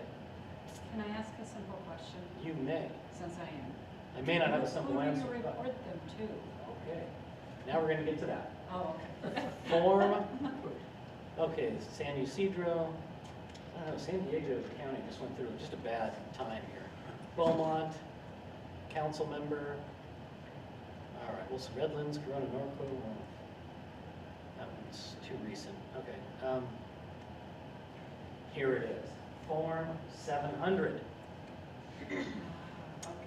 Public Records Act. So every year you're going to sit down and staff's going to help you because they know how to do it. Fill out Form 700. And on that, and by the way, it's a violation of the law if you don't fill it out. You have to disclose all of your interests, and it's very specific. It's almost like doing your taxes. There's a Schedule A that has to do with, I'm making this up. Schedule A is like real estate interest. Schedule B is corporation interest. C is like how, the gifts that you got from the vendor during the year. You have to disclose those things, and those are public records. The purpose behind it is the public has a right to know whether their public officials have a pecuniary monetary interest in some of the things happening, some of the decision making. And so every single year, you have to fill one out and submit it. And guess what happens if you don't? I tell you, I went through this last year with a trustee in a college, not the school district. They'll get a knock on the door or call on the telephone from FPPC. And you will have a problem that you will have to deal with. And you could be subjected to fines and forfeiture and ultimately, if it's bad enough, prohibited from running for any public office. So, keep current every year, and if you don't know how to do it, or if for some reason, it's like March or April, and you go, hey, I don't know that I filled that out for this year. Call the superintendent. There's somebody here at the district office that keeps tabs on that, and keeps it current, and files it. That they're used to doing this on an annual basis. You had your answers. Because of COVID, it seems like, I know I haven't gone to some conferences and that kind of stuff, but I have gone to conferences. Went to a school board dinner not last month. There's something coming up here in a couple of weeks that's based CTA type thing, dinner. Does that fall in this category? Absolutely. Oh, jeez, okay. I'm glad we're having this conversation. The district pays for those. Oh, okay, so Oh, that's a different, okay. okay. Okay. Unless the organization is paid. I think So like You're getting it for free. So- If it's like CSBA, sometimes an attorney group will take the board out to dinner. That's, So let me give you the very specific example, because I love going to dinner with my board members. What I will do at CSBA, I'll invite a board and say, yeah, great, let's have dinner. So we'll go somewhere, and at the conclusion of that dinner, I get the bill, and I itemize that. I can take a picture of it. What I can do is is I'll send it to the superintendent and say, this is for Form 700 purposes. The breakdown ended up being $40 per person. Please distribute to your board. And then, if it falls below a certain amount, you don't have to report it. If it goes over a certain amount, you have to report it. If it goes over that 590, you can't cross that threshold. So that's kind of my practice. Everybody does it different, but I like to kind of do it close in time so it's still fresh. Again, I don't want anybody to come away with the impression that you can't have a dinner with, certainly. I don't want to say you can't have dinner with your legal counsel, but I like to do that. But with any vendor, it's just, there are some limitations. So it's not a free-for-all. So as long as you are complying with those requirements, you can do that. Okay? You report the things that are reportable, do not cross that threshold in a year. If you do those two things, you're going to be okay. Here's what that form looks like, by the way, or at least a piece of it. When do you file it? Well, once you take office, guess what? When you leave office, you got to fill it out too. And when you're in office, on an annual basis, you have to fill this out. Oh, here's some more ethics stuff. Competitive bidding, doctrine of incompatible. Let me just talk about the doctrine of incompatible offices, because that comes up a lot. Sometimes, because you are civic-minded, you'll be involved in more than just the school board. Sometimes you may be sitting on some other board. And remember that duty of undivided loyalty? If you are sitting on a board that could potentially have a conflict with the school district, I'll give you an easy one. If you decide to run for city council in the same territory as the school district, you can't be on the city council and the school board. Because there are issues that are going to, at times, coincide. And where's your loyalty? Is it to the city or is it to the school district? So if it's something that's an incompatible office, you can only be one at the same time, right? There are some that aren't as easy. So, for example, you sit on on a nonprofit board for youth programs, and let's say you don't get paid for that. But the youth programs, the nonprofit has a contract with the district to provide after school something or other. It's not necessarily an incompatible office. That's potentially not even a 1090 problem. So when I say that these issues are nuanced and fact specific, they really are. And my advice to you as a best practice, when in doubt, ask the superintendent. The superintendent will funnel that up to whoever he needs to, she needs to, in order to get an answer. Sometimes it requires legal opinion. Sometimes it's an answer. It's something that they already know because they've gotten an opinion on that same issue in the past. But we don't want you to be in a position where you're having to guess. You have the resource. Rely on that, even if it's a close call and you're uncomfortable. When in doubt, here's my takeaway. Look for all of this stuff today. When in doubt, please just ask the question. That's what they're here for. They want you to be successful. They want you to abide by these sometimes very complex and ever-changing laws. So never be afraid to ask the question. Will not annoy them. I promise you. They would rather you ask them than you don't, and then have to deal with it after the fact, which is when I get the phone call. So deal with those things on the front end to the extent you can, and that applies to everything we've talked about today. Common law bias, we talked about that. So here are some good resources for these tricky political issues. There's a confidential hotline. My advice to you before making this call, what do you think I'm going to tell you to do first? That's right. This is your first call. It's to your superintendent. Maybe together, if it's an issue with legal counsel, we go, ooh, I'm not so sure. That's a gray area. Let's call a hotline. Or there's even a way that you can ask for a written opinion. And you have to connect with the elected official and kind of make that request. So in any of those cases, it starts with a question or an inquiry to your superintendent. And that gets the ball rolling. Okay, so we've got through that. and I am happy to answer any other questions that you might have. Jimmy, I just want to make a statement. We have an excellent superintendent and an incoming superintendent. I've never been in any kind of things that, if I need something, I'll relate it to them, I got the answer. I feel very comfortable about it. That's how knowledgeable they are about all this. And I'm sure that's why they're here too, you know, if there's anything new, that's what's happening. So I'm very satisfied. That's wonderful. You're a very fortunate organization to have the administration that you have. Any other questions or comments? I have a comment on, I like this format, Dave. I can't. It needs to be bigger, right? I can't. It's not quite. I gotta get a magnifying glass to read it. I was afraid of that. And I've been. Send me an electronic copy if you don't mind. I'm gonna make, yeah, Michelle actually has it. Okay, good. And I'm gonna get you a copy where it's just one slide per Awesome. page. I have previous copies of similar stuff here on the Brown Act and everything.